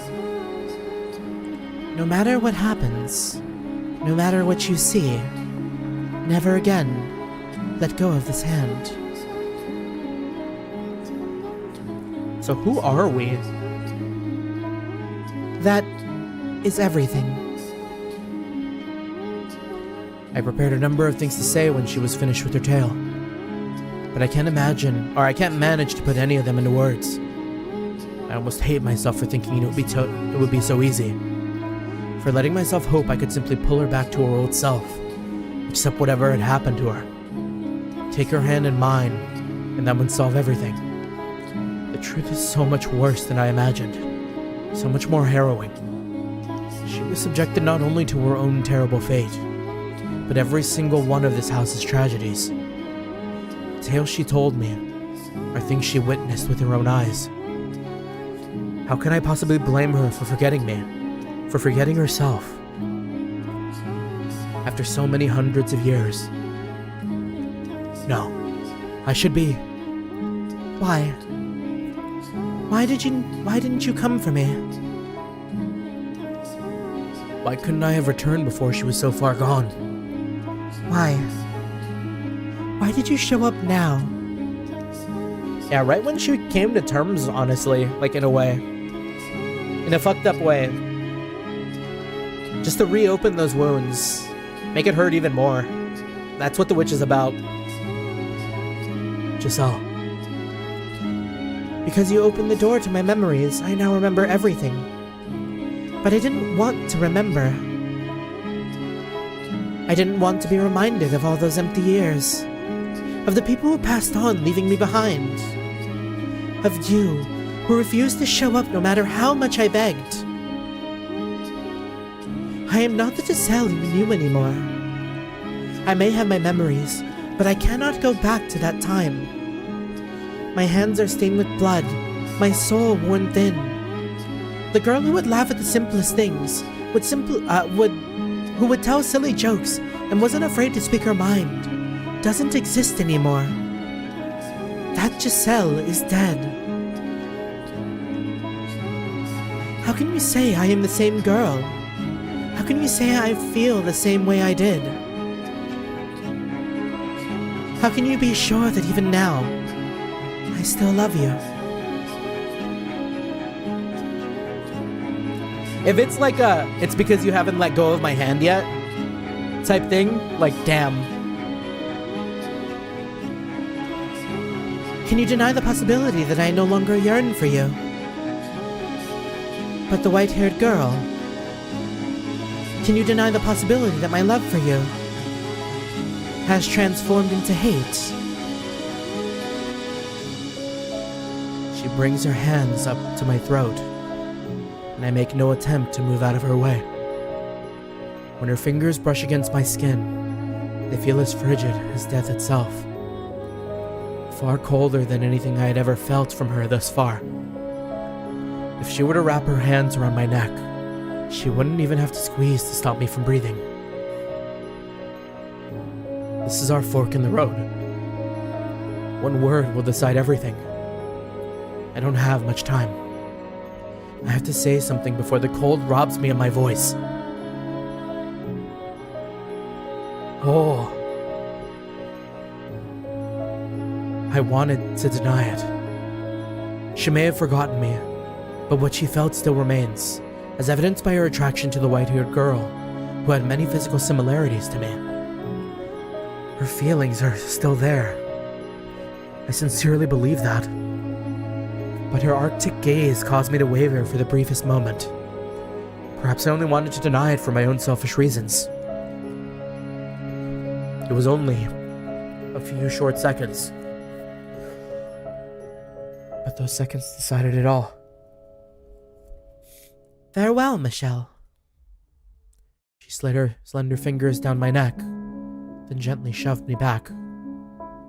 Giselle! I'm falling, sinking into my own darkness. I reach my hand out, but I can't grasp anything. Her hand, the hand that I held for all this time, is so far away. I try to shout, but nothing comes out. I can neither answer her original question, nor say her name. Down and down, into the infinite void. Darkness consumes everything.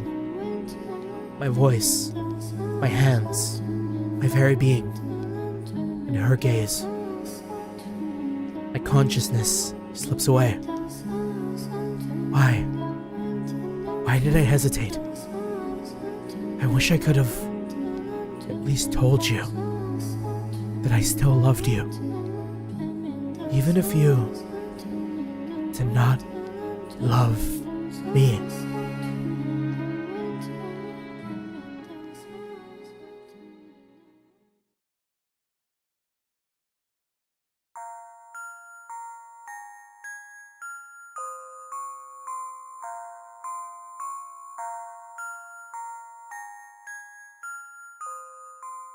Damn.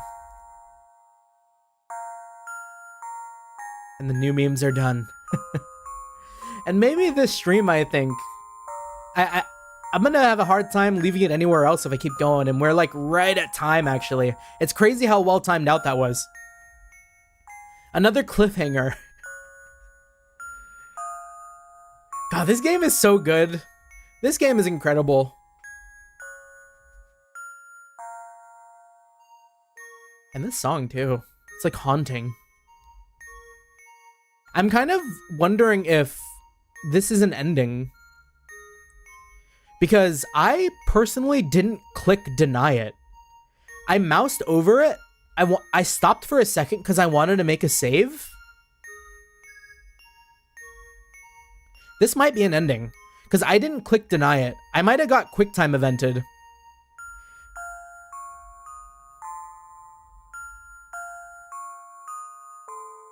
Let's see if it... Jeremy, did I get QuickTime evented? Should we just play out the rest of this ending if this is an ending? Or was I... Or was that like... I don't know what happened there. I'll play it out a little bit. Are you sure you really wanted to let him go? Yes, I'm sure. Can't remember exactly. I see. I don't think I'll ever understand. If you hate someone, you should chain them down and torture them for all eternity. It was the perfect opportunity to trap his soul. I do not hate him. Oh, is that so, my dear? After everything you said, I simply assumed. I could never come to hate him. I could never want to see him dead or tortured. Oh, then why did you say what you did? She doesn't think she's worthy of that love anymore after everything she's done. Up to this point. I don't think you would understand. Probably not. I'm not particularly interested in understanding either. It doesn't matter what happened in the interim. In the end, nothing changed, has it, my dear? You are still my darling, devoted maid. With enough time, you will once forget your name. What a wonderful world this is.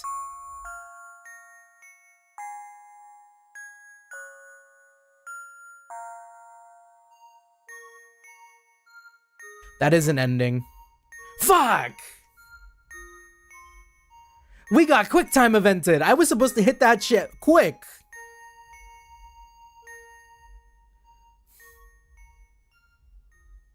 Oh, so I got some stories to burn through. Because I haven't made a save since the start of the stream.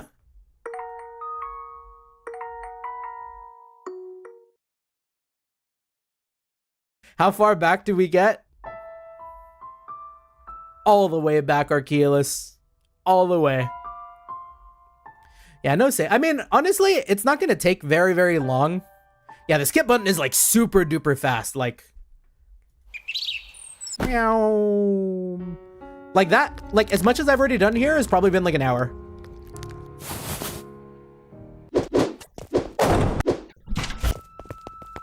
Yeah, anyways, we'll probably leave my skipping ahead for like later. Literally 3 stream hours ago. Exactly. So it's like, damn. Okay, let's go back to the main menu.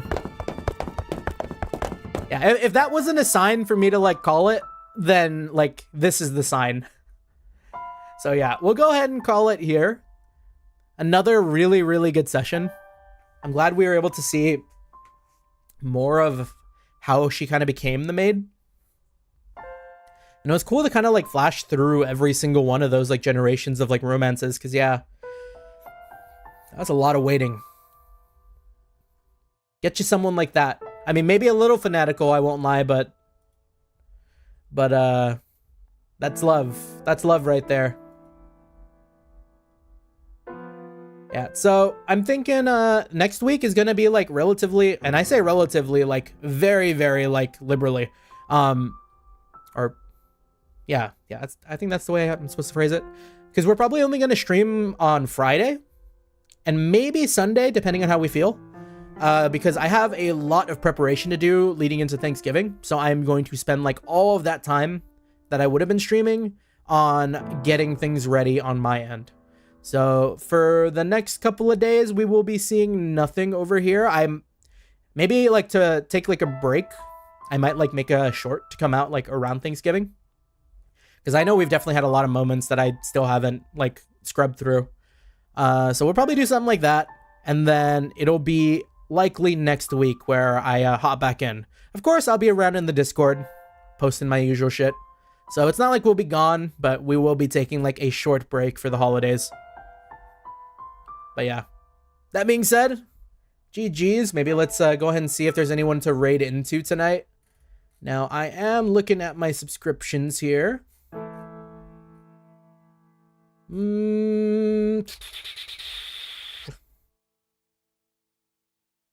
I guess... Yeah, Eli's on too, yeah. Yeah, I think we'll probably end up going over to Eli's channel. Because I don't think I raided into him this week, so it's like... not especially, like, too much. There is also, like, Lucille Starlight too. But I haven't really interacted with her too much, like, in her own chats. She's been playing, like, trails and stuff like that too. But maybe, like, another time. Because, like, if I'm gonna, like, interact with her, I'm probably gonna want to, like, stick around a little bit. And I know that she's going through, like, a Silk Song right now. So, like, I wouldn't even be able to, like, really commentate on, like, Hollow Knight since I haven't played it myself. So, yeah, we'll send the love over to Eli here. Oh, I was about to paste his own URL into his chat. And as always, the raid message.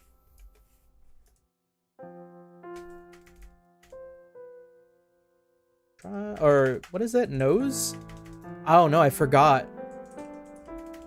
I could have sworn the emote was called Triumph. I am going to be looking for this face. It is like face with steam coming out of it. There it is. Steam from nose.